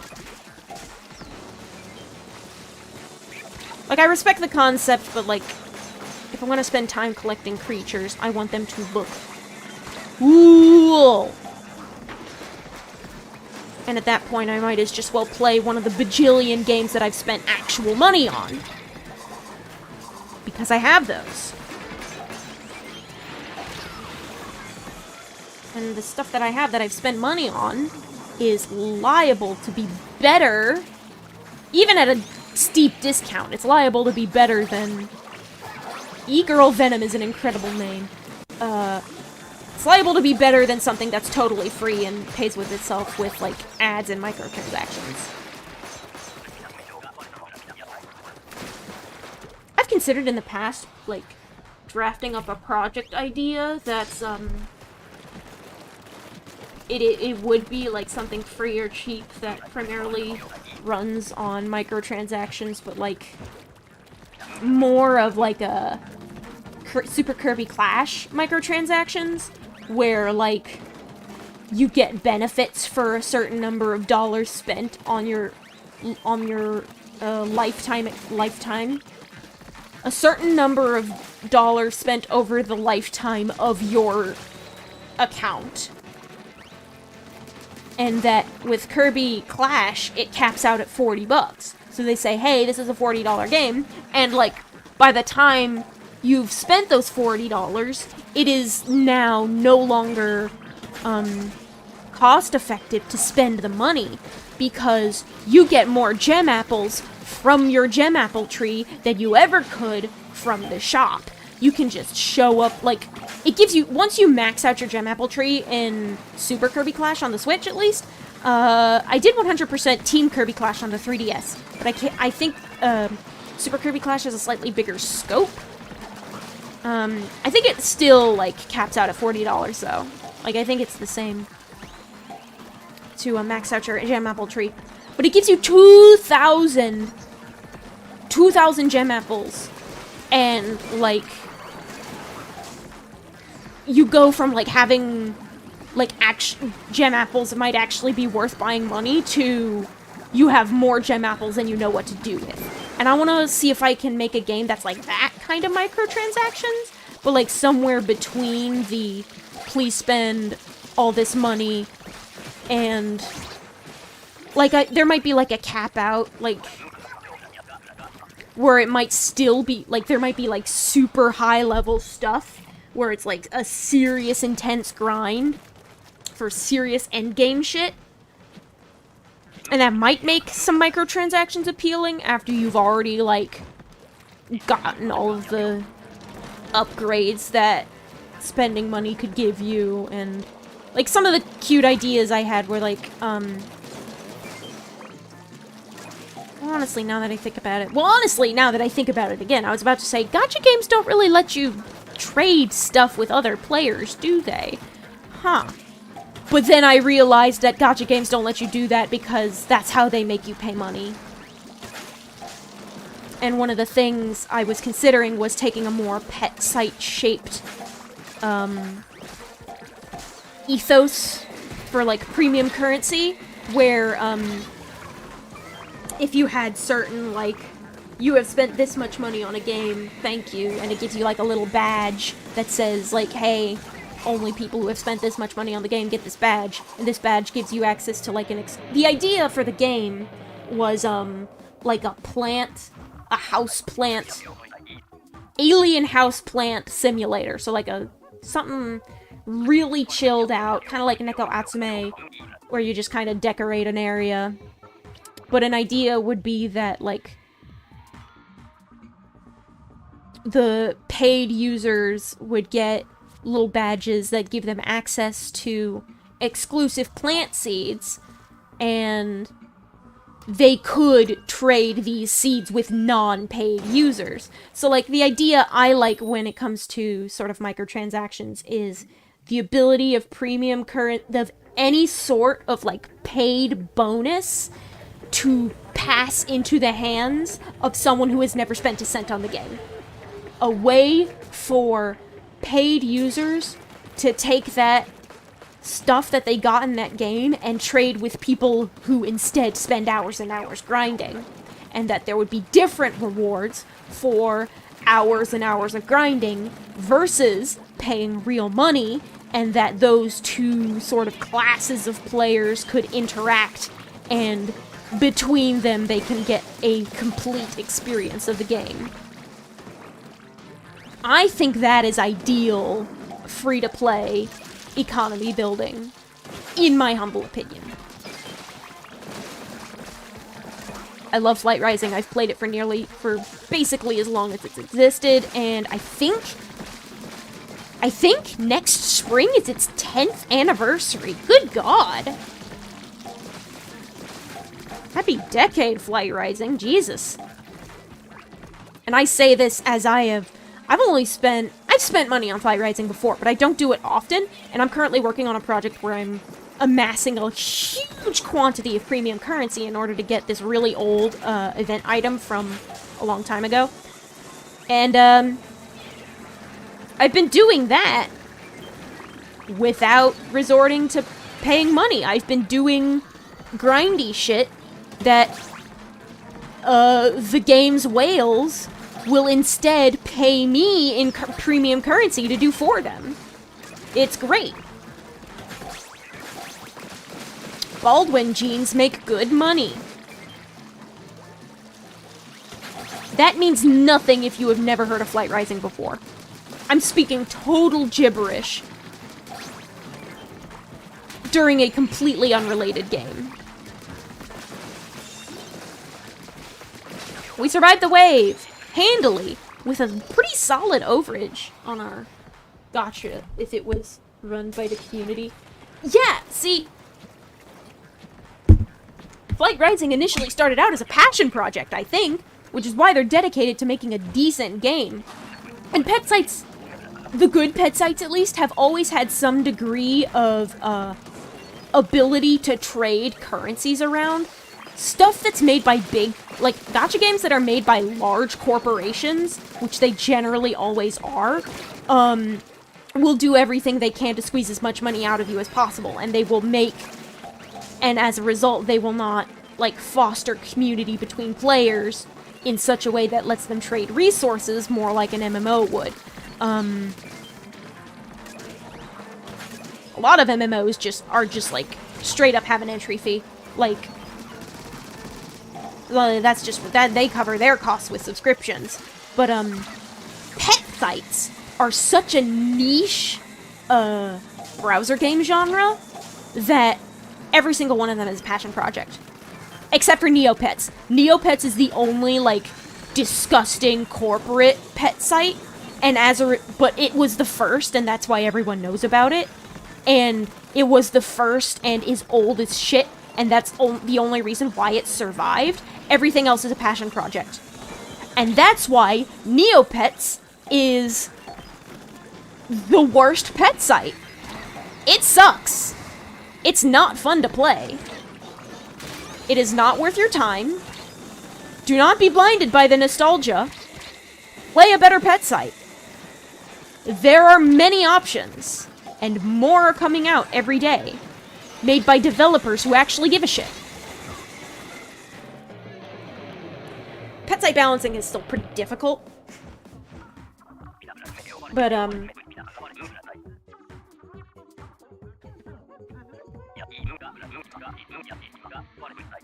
it's always going to be difficult when you're trying to balance an economy that pet sites basically have guaranteed inflation. You need really good money sinks in a site game, really good money sinks that are worth people's while to, keep inflation slow. It's gonna happen no matter what. I remember when the exchange rate on Flight Rising was, 300 treasure to 1 gem. Gems being the premium currency. And nowadays, the exchange rate is more like 1,100. It's dropped a little bit. It's been more around 1,000 flat, 1,050. Which is still pretty solid, because you can earn that much money pretty easily.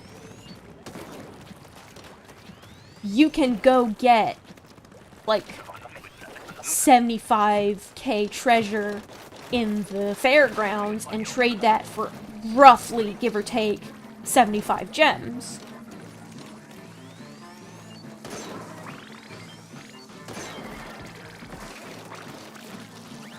And 75 gems isn't gonna get you much, but if you do that, like, every day for a week, then you will have enough gems to buy a gem gene for an ancient dragon, for example. Oi!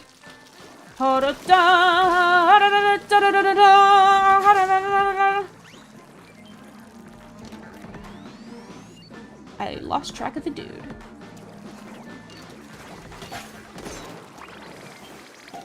I got him! Ladies and gentlemen, we got him! Give me a sec. Be patient. I'm trying not to die here. I can't go down there. I'm the sniper. Such is not my job. This is my job. That's my job. My job is also dying. Is Neopets where you can give them paintbrushes to change their appearance? Yes. Neopets was also Neopets is pretty unique in the pet site scene, simply by virtue of being run by a big enough corporation that they have shit like video games and merch deals and trading cards, whereas every single other pet site runs solely on its own merits. And the only thing worth remembering about Neopets is all the tie-in shit. Whereas Flight Rising does have merch now, but it took a while to get there. It's like, it took like 7 years of the game being reasonably successful for them to have merch. And now they have like stickers and shirts and stuff, but like Neopets had plastic toys and trading cards and a McDonald's Happy Meal deal and plushies and fucking... The way I knew about Neopets growing up was this little like plastic LCD Game & Watch type thing where you had these tiny plastic Neopet toys and you would take them and put them in they had little pegs on the bottom and you would put them inside these landscapes. It was like an egg-shaped pod that would open up with these little holes. You invited some friends to subscribe to me, didn't you? Well, that's why you're blowing up chat over there. Might take a minute for YouTube to recognize that and send me a notification. But yup, you sure did invite a couple more people to round me out to 300. Thanks, dude. Thank you.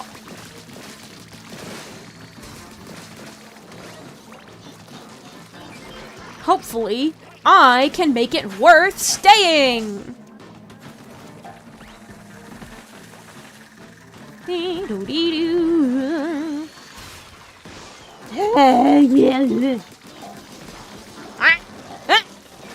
I'm being chased. Okay, the steel eel is gone. I can deal with a couple chum. That's fine. I don't like these. I'm gonna see if I can just get up there. No. These last couple. A toss them that way. A toss. I am being targeted by the flyfish. I don't like that. Oh, we're so close to beating this drizzler. Okay, we've launched his missile out to sea.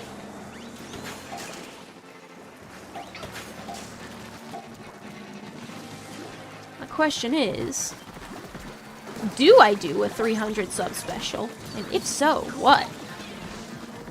Because I wasn't thinking about sub specials for numbers of this caliber. I've never really thought about sub specials in any capacity, really. Usually I was thinking more in terms of like series related to games that are now talking on my alt and stuff on this. Is that a TOS violation?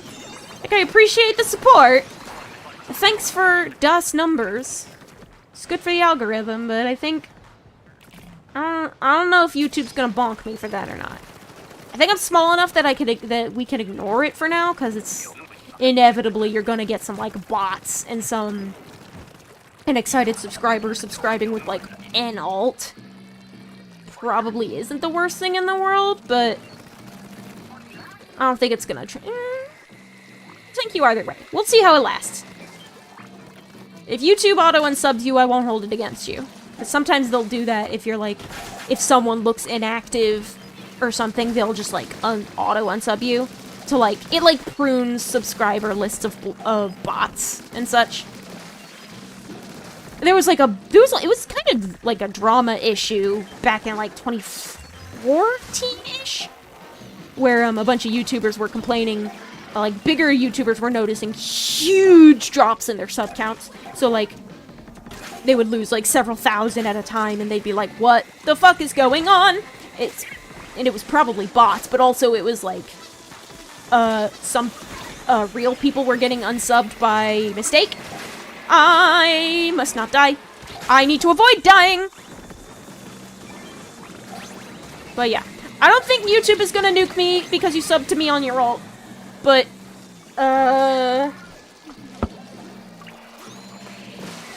it's not something that I would personally endorse or recommend going forward.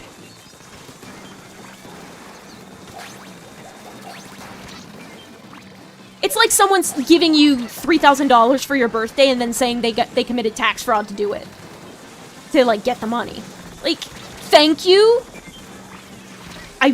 I really appreciate the gift. Please don't do that again.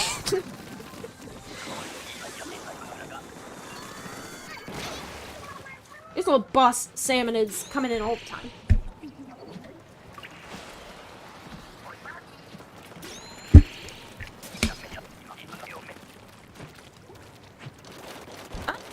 Hello. I saw, like, some kind of pyrotechnics, but I think that was the mothership coming out of the ground.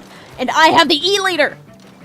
Which means I shall rain chaos and death upon every mothership Chinook that decides to come down from the sky. I need my ink, though.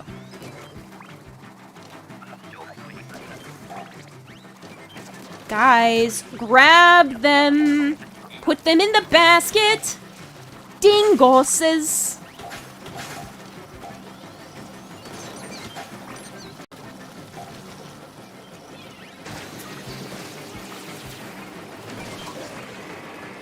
Oh, see, that's not enough! Ah! They're taking my eggs! Those are my eggs! Ouch. That wasn't an ouch. Beep, beep, beep, bop, bop. Beep, beep, boop, boop, boop, boop, boop.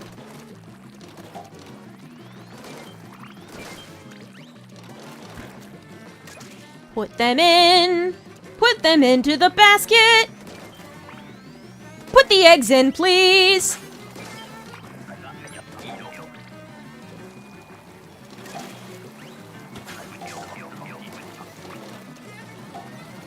Ah!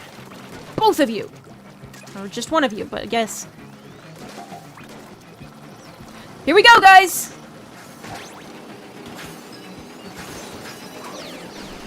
Help, help, help! Help me! There we go.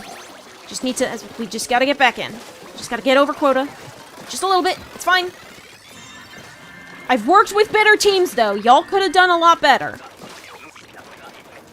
We got just over quota. We should have gotten double quota. Would you like for me to unsub? I'm not going to tell you what to do in regards to that. Like, it's a sweet gesture at this small numbers, but like...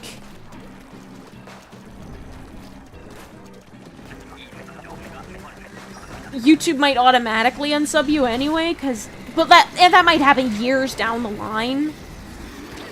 They, like, do weird shit with inactive subscribers, I think.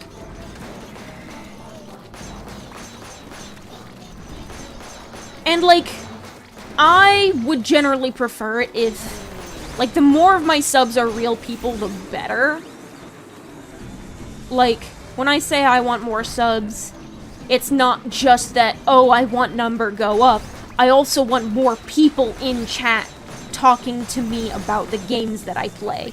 And if you are one person accounting for 2 of those subscribers, then that is one less person that number can tell me about who might... That's, like, one less person who could, like, be talking in chat. Like, yeah, you're talking for both accounts right now, so, like... Obviously. I don't know how the algorithm works with that. But, like, I know YouTube will ban people if someone, like, clicks on their ads specifically to give them money on purpose. I just don't know how they do what they do with subscribers.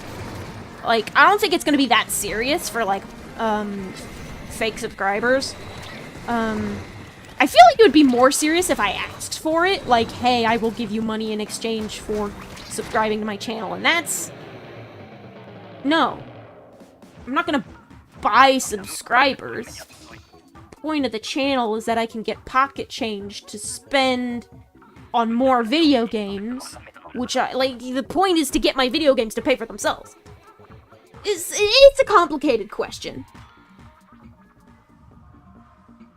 Like, you did it of your own volition, and that's why I feel like it's less weird. Like, it would be... YouTube would come down on my ass if they found out that if they found out about it, and if I had asked you to do it. Like, hey, please pump my numbers using this, technically dishonest method. And, like... I feel like I'm small enough to evade their notice.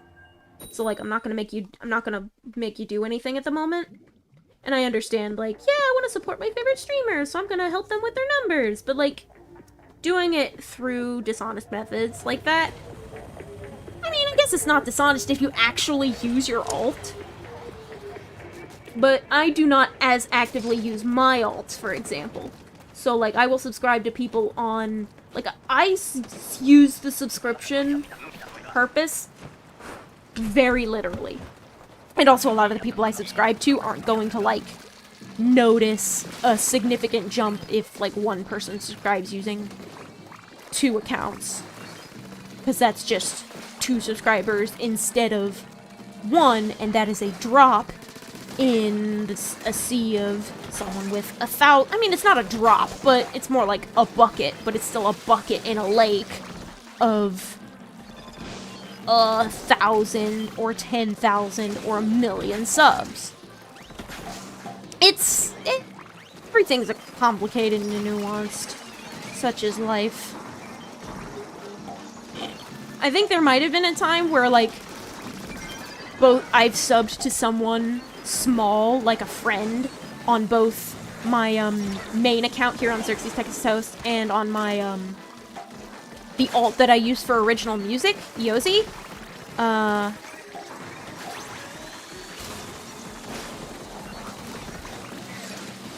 And that's because their numbers were low enough where that could make, like, kind of a difference, and I'd be like, haha, yeah, that's cool.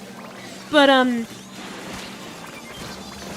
I don't feel like when you're doing it at these low numbers, and, like, it only really gets weird once you tell someone about it. I think. 'Cause... I don't know. I'm gonna drop the subject. It's not a fun thing to think about. I am now using a piece of paper to scrape hand dirt out of the creases of this computer mouse because I feel like I'm a therapist. I have been to enough therapy to break down things into complicated feelings. I like thinking about complicated subjects and attempting to parse them.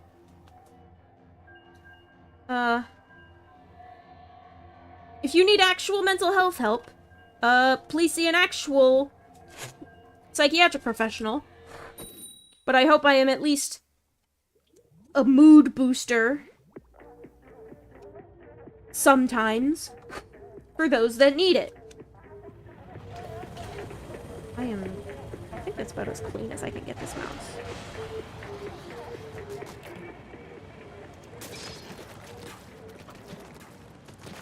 Kill him, he dabbed in 2022.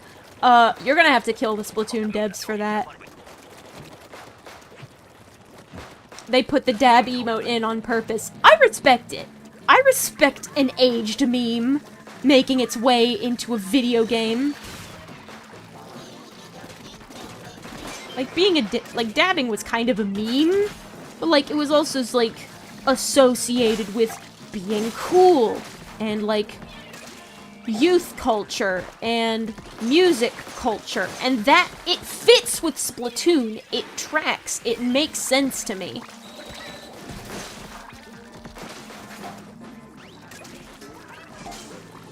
Like, it feels like something a Squid Kid would do.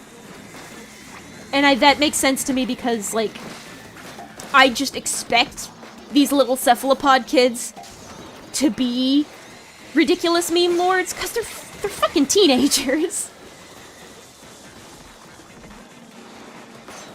Teens are just like that.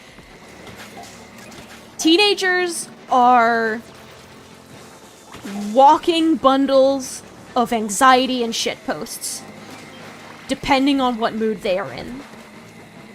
On a good day, it's more shitposts. On a bad day, it's more anxiety. And I know this because I used to be one. Gotta fucking save my friends' lives here. You will make calamari. Can you make calamari? I mean, I don't know what kind of frying methods make good calamari. I know it's like a reference like, yes, we are squidding around. But like, the actual food calamari is delicious. Potato war, squid depression.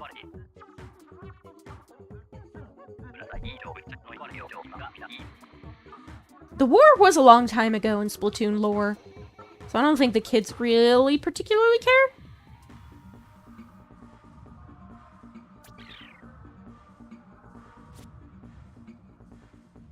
No, I cannot. Yeah, I can't either. I don't know if that calamari is deep fried or if it's like lightly fried to make it crispier. I like my calamari crispy. If it's too soggy, it's like the point of calamari is that it's chewy and crispy, and those textures combine, and it also tastes like fishy French fries. Like, that's the appeal of calamari, but I cannot imagine you being able to deep fry something yourself, because I can't deep fry something myself. That is risky. I do not have any deep fryers. Like, I've worked at McDonald's before. Though that shit's intimidating. Just like a big thing full of boiling oil? That's scary. I'm gonna touch that. No way.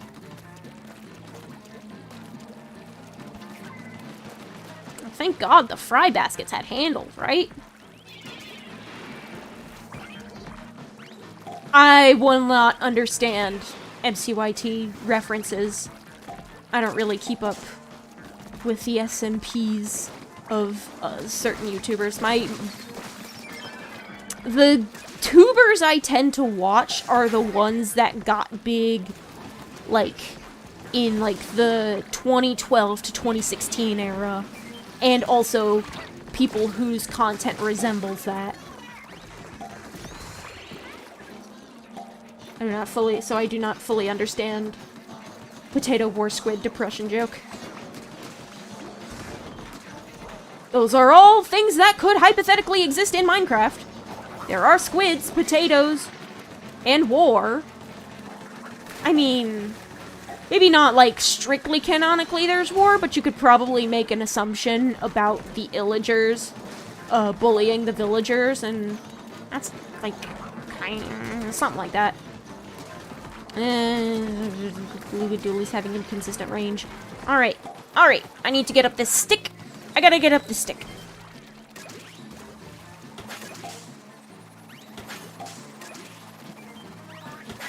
Ah! Ah!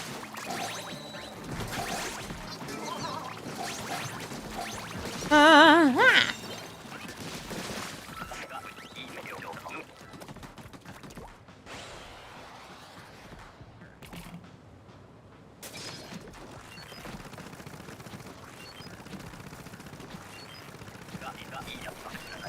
Ooh, dark. One mouse.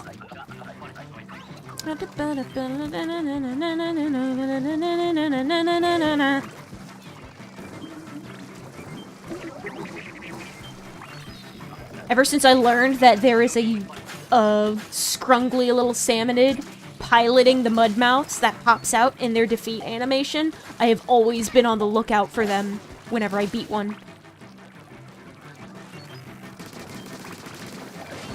Oh, I know who Technoblade is! I know he is, like, a Minecraft YouTuber who tragically passed recently. And was part of a set of Minecraft YouTubers who were very popular. Because I saw the news. I know people who are into that, I just don't, he got... there's a Minecraft person named Squid Kid. It's gone for a while, and Technoblade wins with a potato. Potato was... okay. The potato was with Technoblade, and Technoblade was with the potato. That sounds like a line out of the Bible.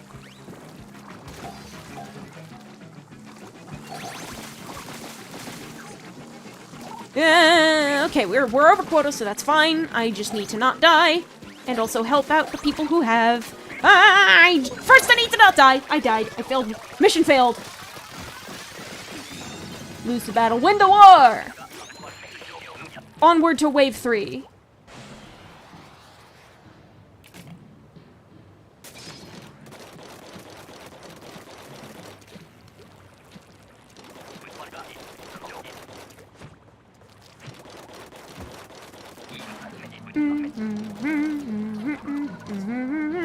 I have a sniper. Our first boss is a steelhead. It was made for me! Cool, if you do that more, I can do this more. Thank you for supporting my dear teammates. I'm gonna kill this steelhead. Wait! We love a good steelhead kill. Somebody get that. Can somebody get that? I'm gonna take care of that scrapper so you can deal with it. Get out of there, what is it? Tenchi? Wait! I can do this! Without consequence! Because it is the final wave!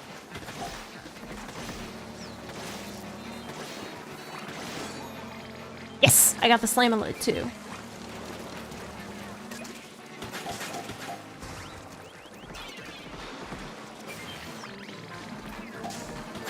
In a sec, buddy, in a sec. Please be patient. I gotta...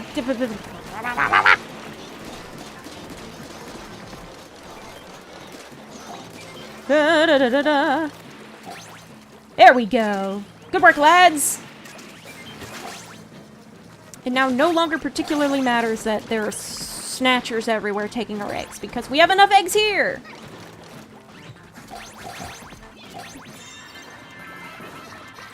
Good work, team!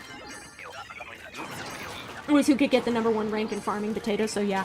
Oh, okay, that makes a little more sense. Were they playing a, like a is that Hypixel? Is that... I know people do some wacky shit with Minecraft, including... We got 2 dabbers on this team.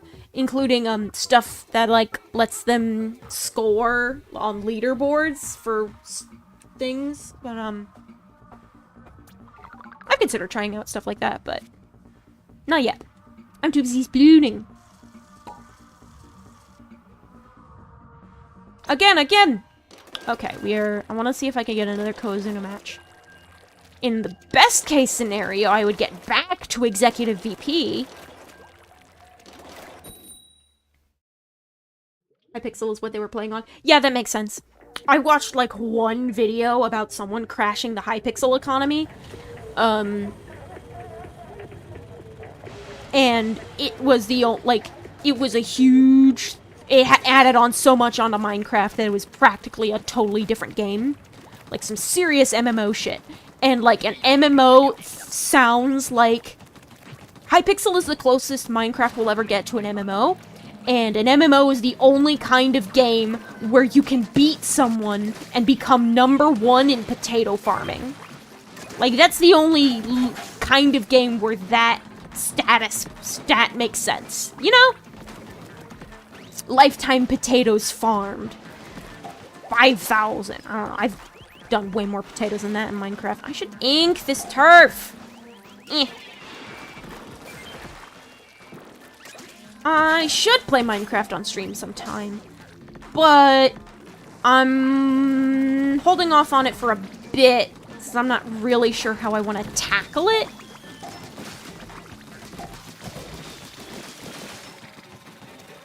I feel like if I do a vanilla... I feel like if I ever want to try a vanilla world, it would be a server, an SMP with friends. And I would have to assemble a group of friends who are okay with, like, being live on my stream. And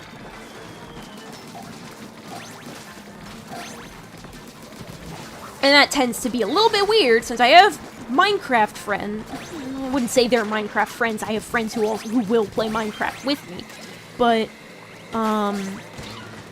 like, an SMP is more fun when you have, like, a decent quantity of people. One is just, like, a solo Let's Play, and I feel like there are so many solo Minecraft Let's Plays, even though, like, I can play Minecraft solo for hours. But, like, even if I boot up something solo and I play Minecraft solo, it would be fun if it were in a world that some of my friends could access. So it'd almost be like half an SMP where, like, you know, asymmetrical multiplayer. Not everyone is online at the same time. And other such fun things. Because I feel like one of the appeals of having a Minecraft series on the channel would be playing, like, the same world for years. And just, like, really developing the world. Building huge-ass castles with all of the cobble I've mined out of the bedrock area. My thoughts are not super collected at the moment because, I'm thinking about the future of how I play Minecraft as compared to having the shit kicked out of me by fishmen.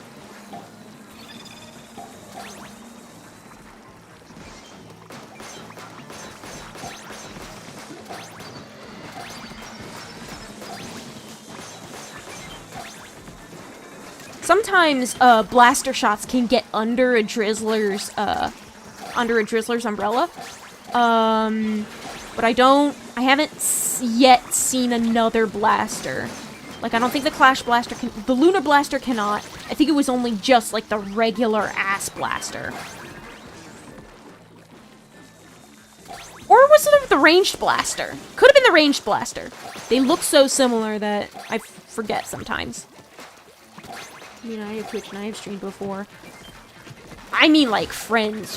People I have known for a while. I'm kind of slow to trust people on the internet. We have to, like, hit it off and have a shared, like, community. And, like, I appreciate the attempt at networking. I respect it.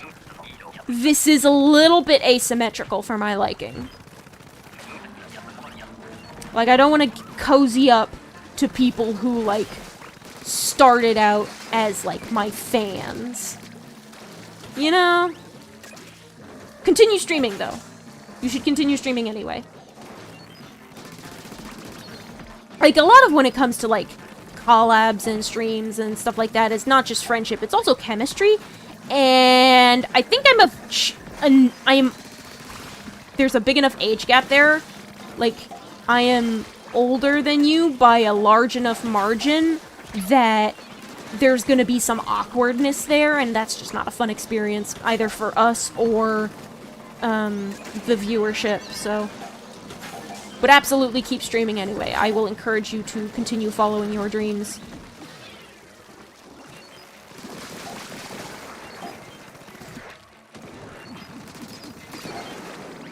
Like, I feel like I would have the best chemistry with my fellow 20-somethings.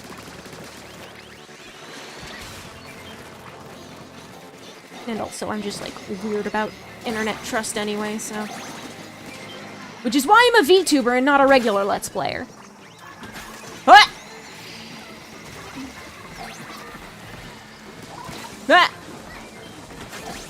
Ah! There we go. You gotta go. Bye! Have a nice night.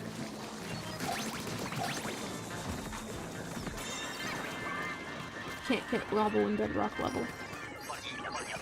I mean, you mine stone, that's what I was saying. Like, you break stone and it turns into cobblestone.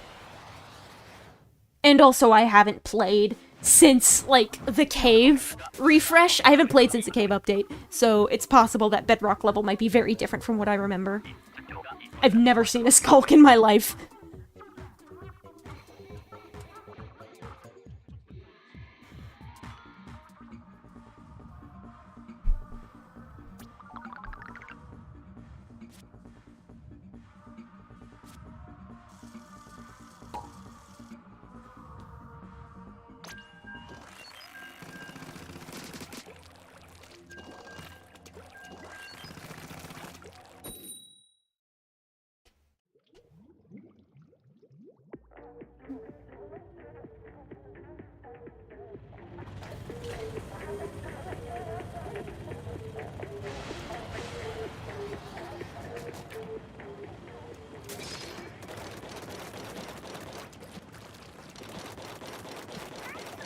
And another thing about, like, building your own little streamer networks is that I have no illusions about ever getting to, like, stream with some of my streaming, like, and, like, content creation idols.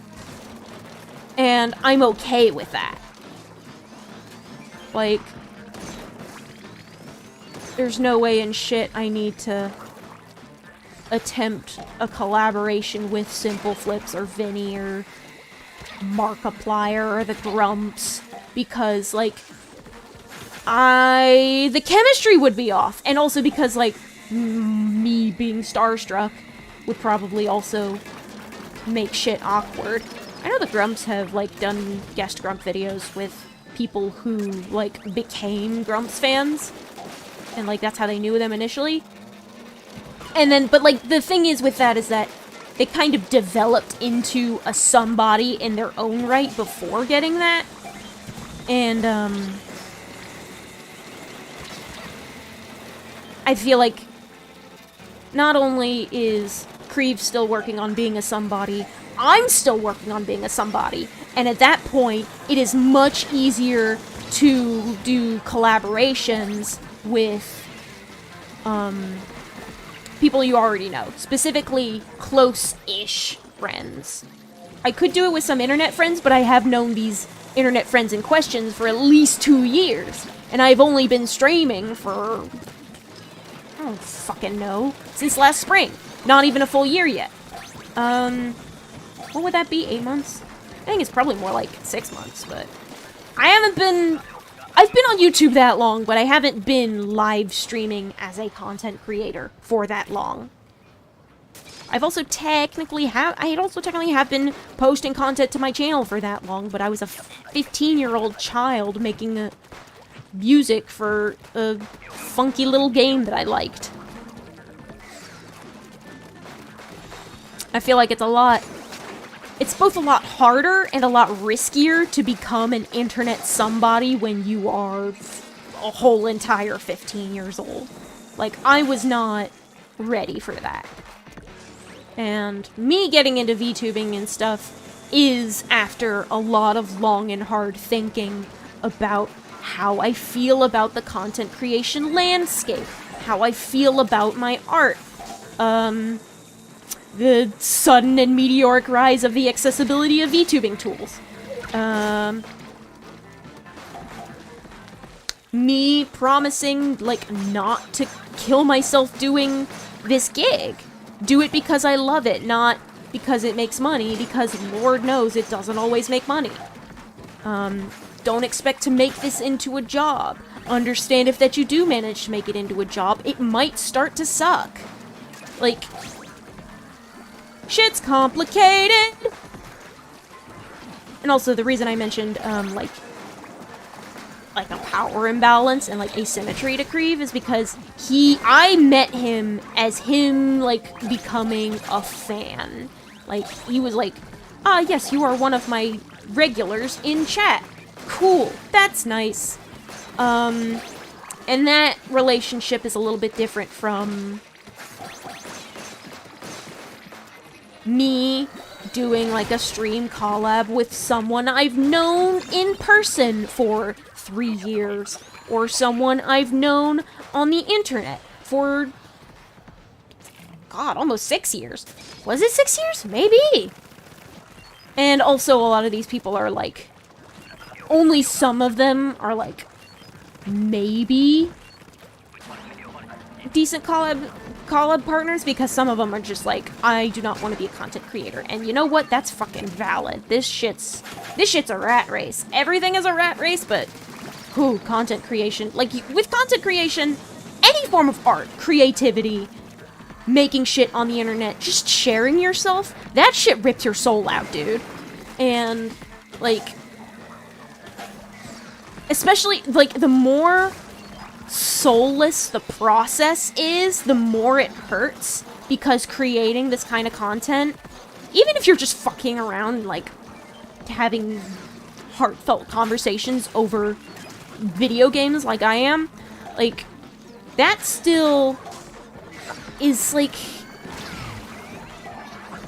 you're still offering a lot of yourself up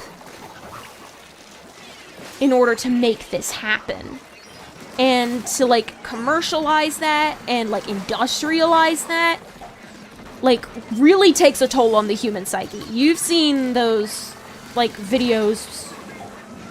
If you've been on YouTube a while, you know that, like, content creators have spoken a lot about burnout and about, creative struggles resulting from overworking themselves, and how they feel like they're suddenly not good enough because they're being creatively stifled, and that nobody really cares for what they can do.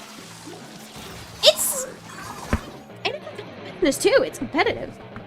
And it can be really demoralizing to put basically your soul out there. Right now, a lot of people are putting more of their soul out there than I am. I have some pieces that I do plan to show y'all, but, like, a lot of them are still very much in the idea phase, and live streaming and this kind of off-the-cuff sort of content is easier to make in a regular and structured way than it is for me to make, like, true, full-on artworks. I'm working on it. Lord knows I'm working on it. It's just a lot. And YouTube values consistency, and it values output. And honestly, this whole fucking streaming thing is like, oh, yes, I could make a little bit of pocket change. It's really more of an excuse to force myself to play games that I've let sit and rot in my backlog for years. Like, if I'm gonna spend this money on these video games, I better fucking play these video games before I die. God, good lord, I need to play those video games before I die. So help me. Otherwise, what was even the point? Why did I buy that Humble Bundle? Why did I buy that game on sale? Why did I put it on my wish list in the first place?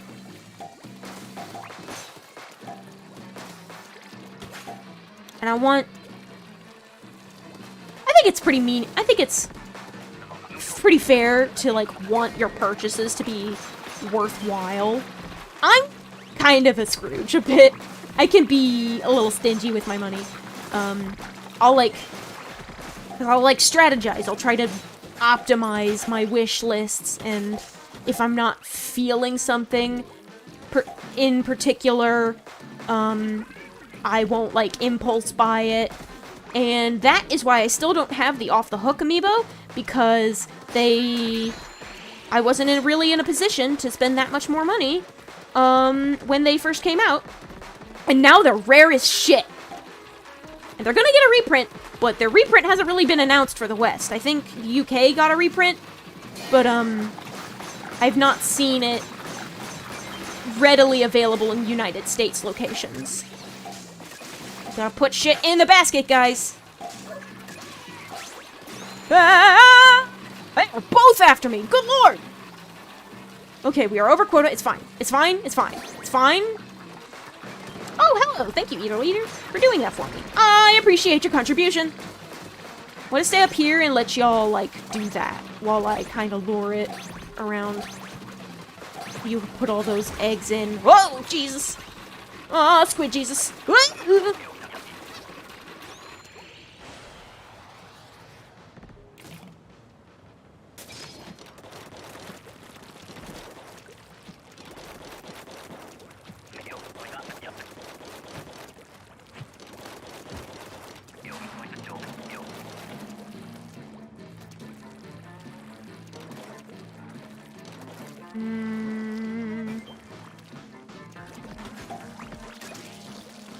Who next? A scrapper? You! Little fucker. Little ankle biter. There we go. I didn't do it fast enough. I did not goo it fast enough. Second time's a charm.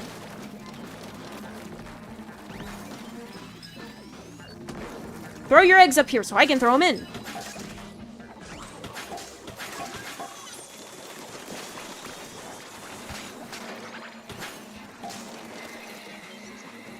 It's only wave 2, but I feel like I could...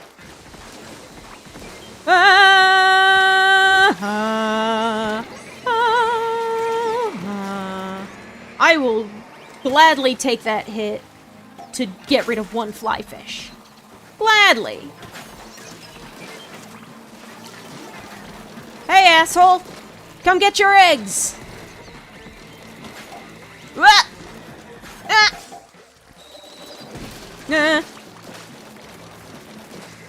Why are y'all out here dying? Really? I'm gonna go deal with this dude, because it's... Come on! Are you fucking shitting me? Really? Y'all suck. I'm the fucking sniper. What do you expect from me?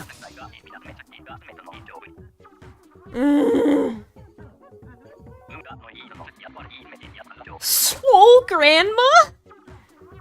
Okay, Dr. Professor Pat.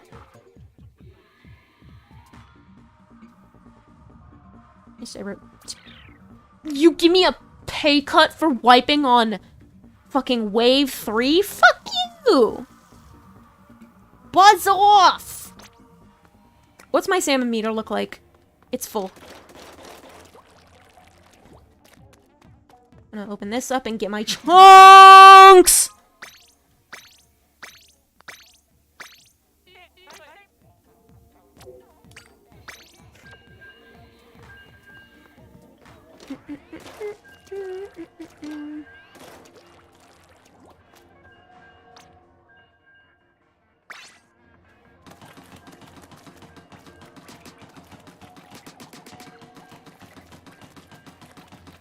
One more salmon run. One more run. And then I'm gonna sign off for the night.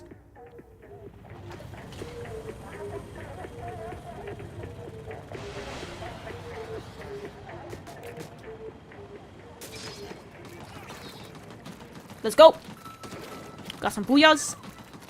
Honestly, it's been so long since I've seen the orange slop suit, it almost looked red. Red would be a cool slap suit color. But, like, that's such a scarlet shade of orange that it's questionable whether we actually need one. It'd be cool if we had... We have blue, and we have green, and we have yellow, and we have orange. And we have pink. I think it would be cool if we had at least a slop suit color for every possible ink color in Salmon Run, which means we are missing a purple one. I would like a purple slop suit, please. That's up. I wonder if we could get, like, stupid sparkly ones. I'd wear a holographic slop suit. I would gladly let myself be horrendously obnoxious to look at. Although I think, like, holographic textures and, like, iridescence and shit like that is difficult to pull off with, texture renderers.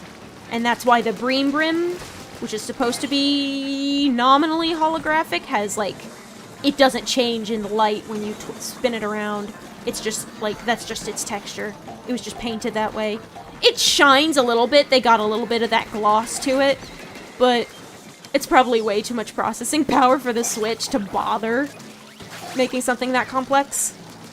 Because iridescence is an interference pattern. Or at least bubble iridescence is. Kind of iridescence you see on birds, and I mean, I guess it's still an interference pattern. It's just based on the structure of the fur or the feathers, more like, than it is of like light interfering with itself through a thin surface. And animal iridescence, based on like structural stuff, does have a different look than bubble interference, thin film interference.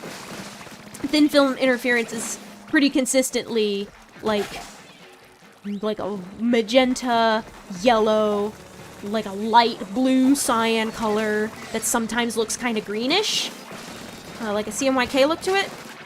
And animal iridescence tends to be like deep blues, deep emerald greens, deep purple violets. I mean, I guess the depth of those colors often tends to be the case because those iridescent, the iridescent structures are on they're on a thing that has black pigment or dark gray pigment, so a lot of melanin in it. They have, like, they have the shapes needed to have the shine. Like a pigeon or a crow or something. Or crows are like very lightly iridescent. But like, I don't think they're as iridescent as like a pigeon's neck is. Pigeons are very shiny around the neck. It's honestly pretty damn cool. Just funky little dudes, don't you know? All we have to do is live. All we have to do is live! Live! Why are you both dead? Irresponsible.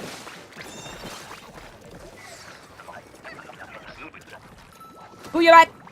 Always booyah back.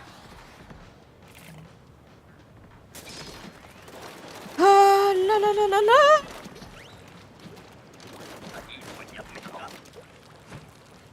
Ooh. Move a little slow as the E-leader. Ooh, that's right, because this is our first low tide run.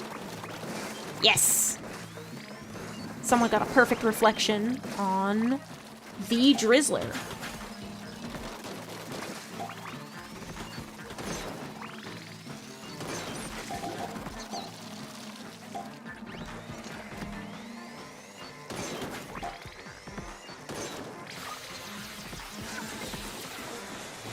Let you do that and then probably hit. Yeah, it hit both of them. 2 stingers and a fly fish. I'm a genius.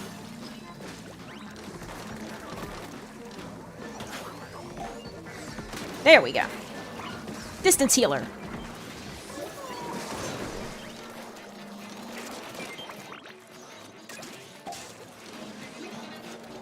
Alright, let's scrap some scrappers.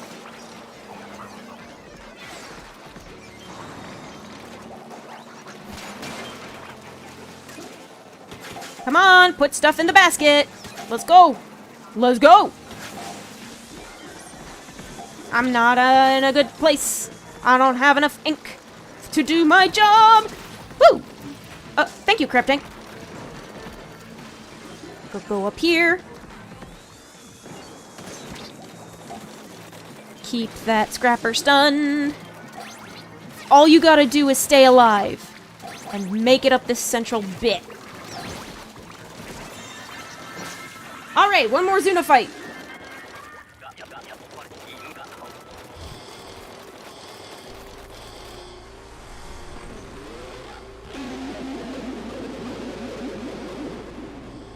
Alright, here comes the Kohozuna!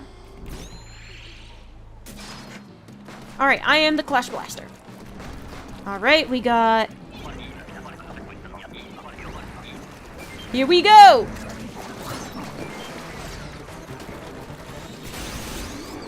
Ah! He's coming after me!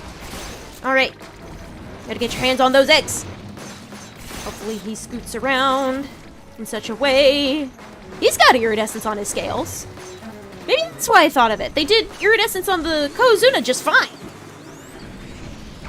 All it takes is a little bit of... But because they don't do it on clothing, they don't have to show it all the time because the Kohozuna is kind of a big deal, whereas if you give it as a thing to players for customization purposes, it could pose a greater risk of poor performance. It's a lot of eggs. Maybe we should use them.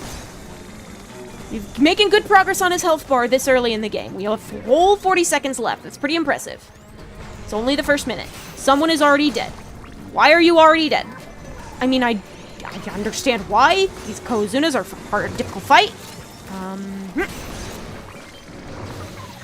I'm just gonna go ahead and...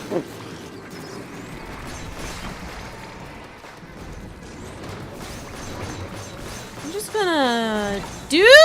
Woo! Hi! Hey, big man! The bigger man.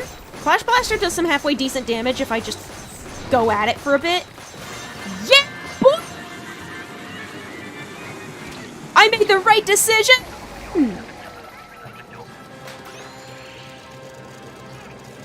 Love a good squid party. Woo! Yeah! Oh, that felt good. Oh, and a gold scale. Nice. I'm currently saving up silver scales for the rest of the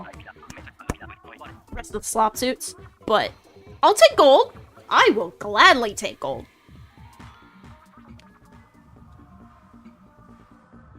Hell yeah. Not quite a raise back up to executive, but I will take it. I will fucking take it. And with that, I think we're done for the night. I am going to grab my bonuses from the counter. And I'm gonna go find little buddy in the square. I said in the square! Not the lobby, the square! It's hip to be square! Now show me where my son is! Hi, Dennis.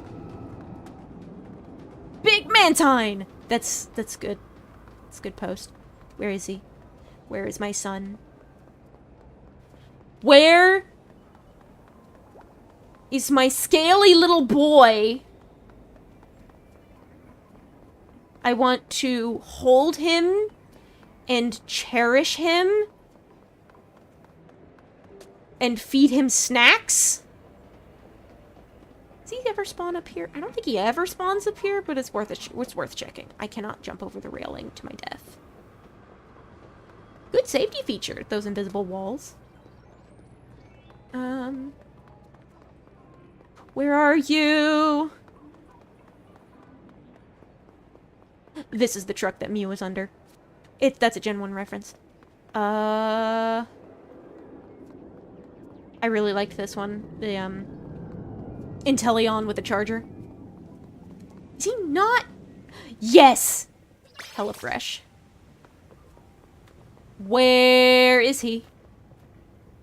That's an old meme. It's an old meme, but it checks out.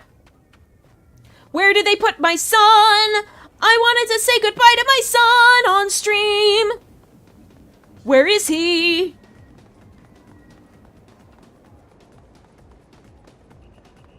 Where is he? If I reload it.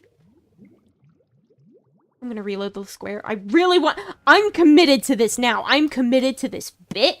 I am going to sign off with little buddy. We're... Where are you? Where's my little boy? Where is he?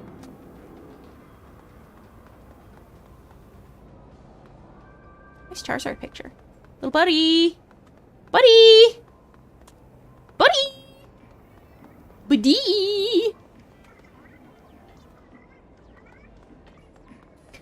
That's a buddy, alright. Can't believe I didn't give that a fresh... Yes! That's good!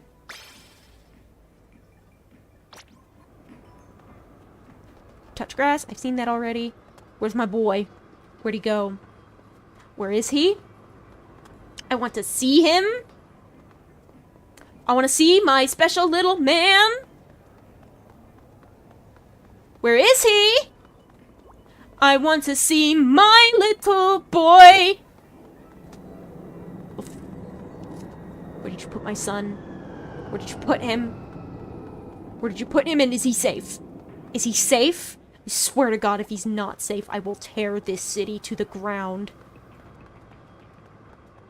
Bulbasaur. Is he back here? Does he hang out by the Porta-John at all? I don't think he comes back here. Where is he? Little buddy, little man. Little buddy, little man. Little buddy, little man. Little guy. Little dude. Please.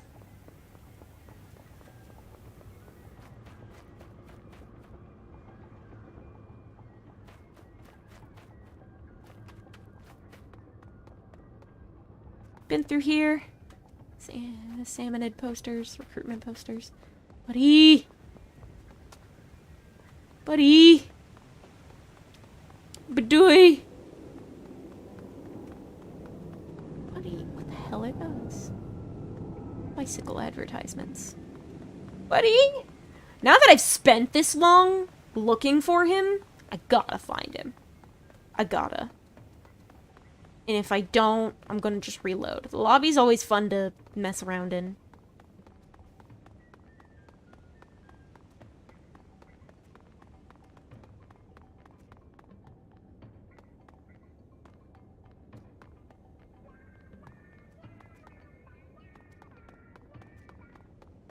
Here in a traditional version of Anarchy Rainbow. Hold on, where is it?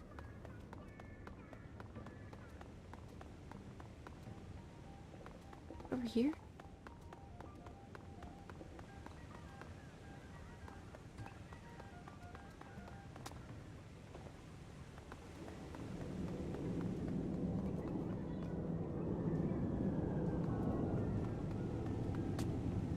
It's like somewhere over there.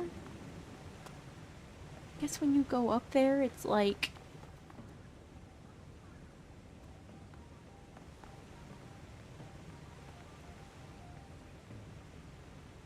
got a very, authoritative strut. Swear to God. I'm gonna go to Alterna and boot up the Shell Bureau. We're gonna see... if I can't find him out in the square, I'm gonna force it. Because I can't keep waiting all night.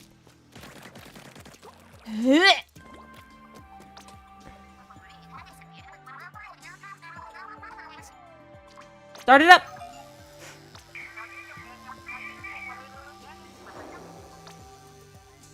There he goes.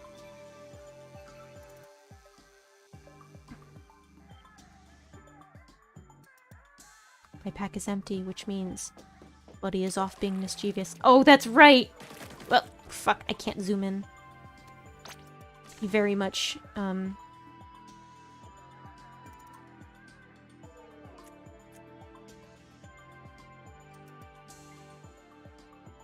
He looks up to, the agents. Very literally, I might say. Well...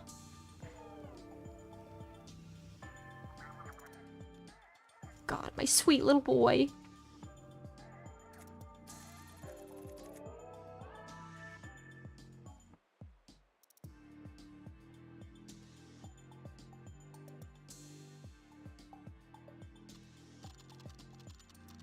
Being.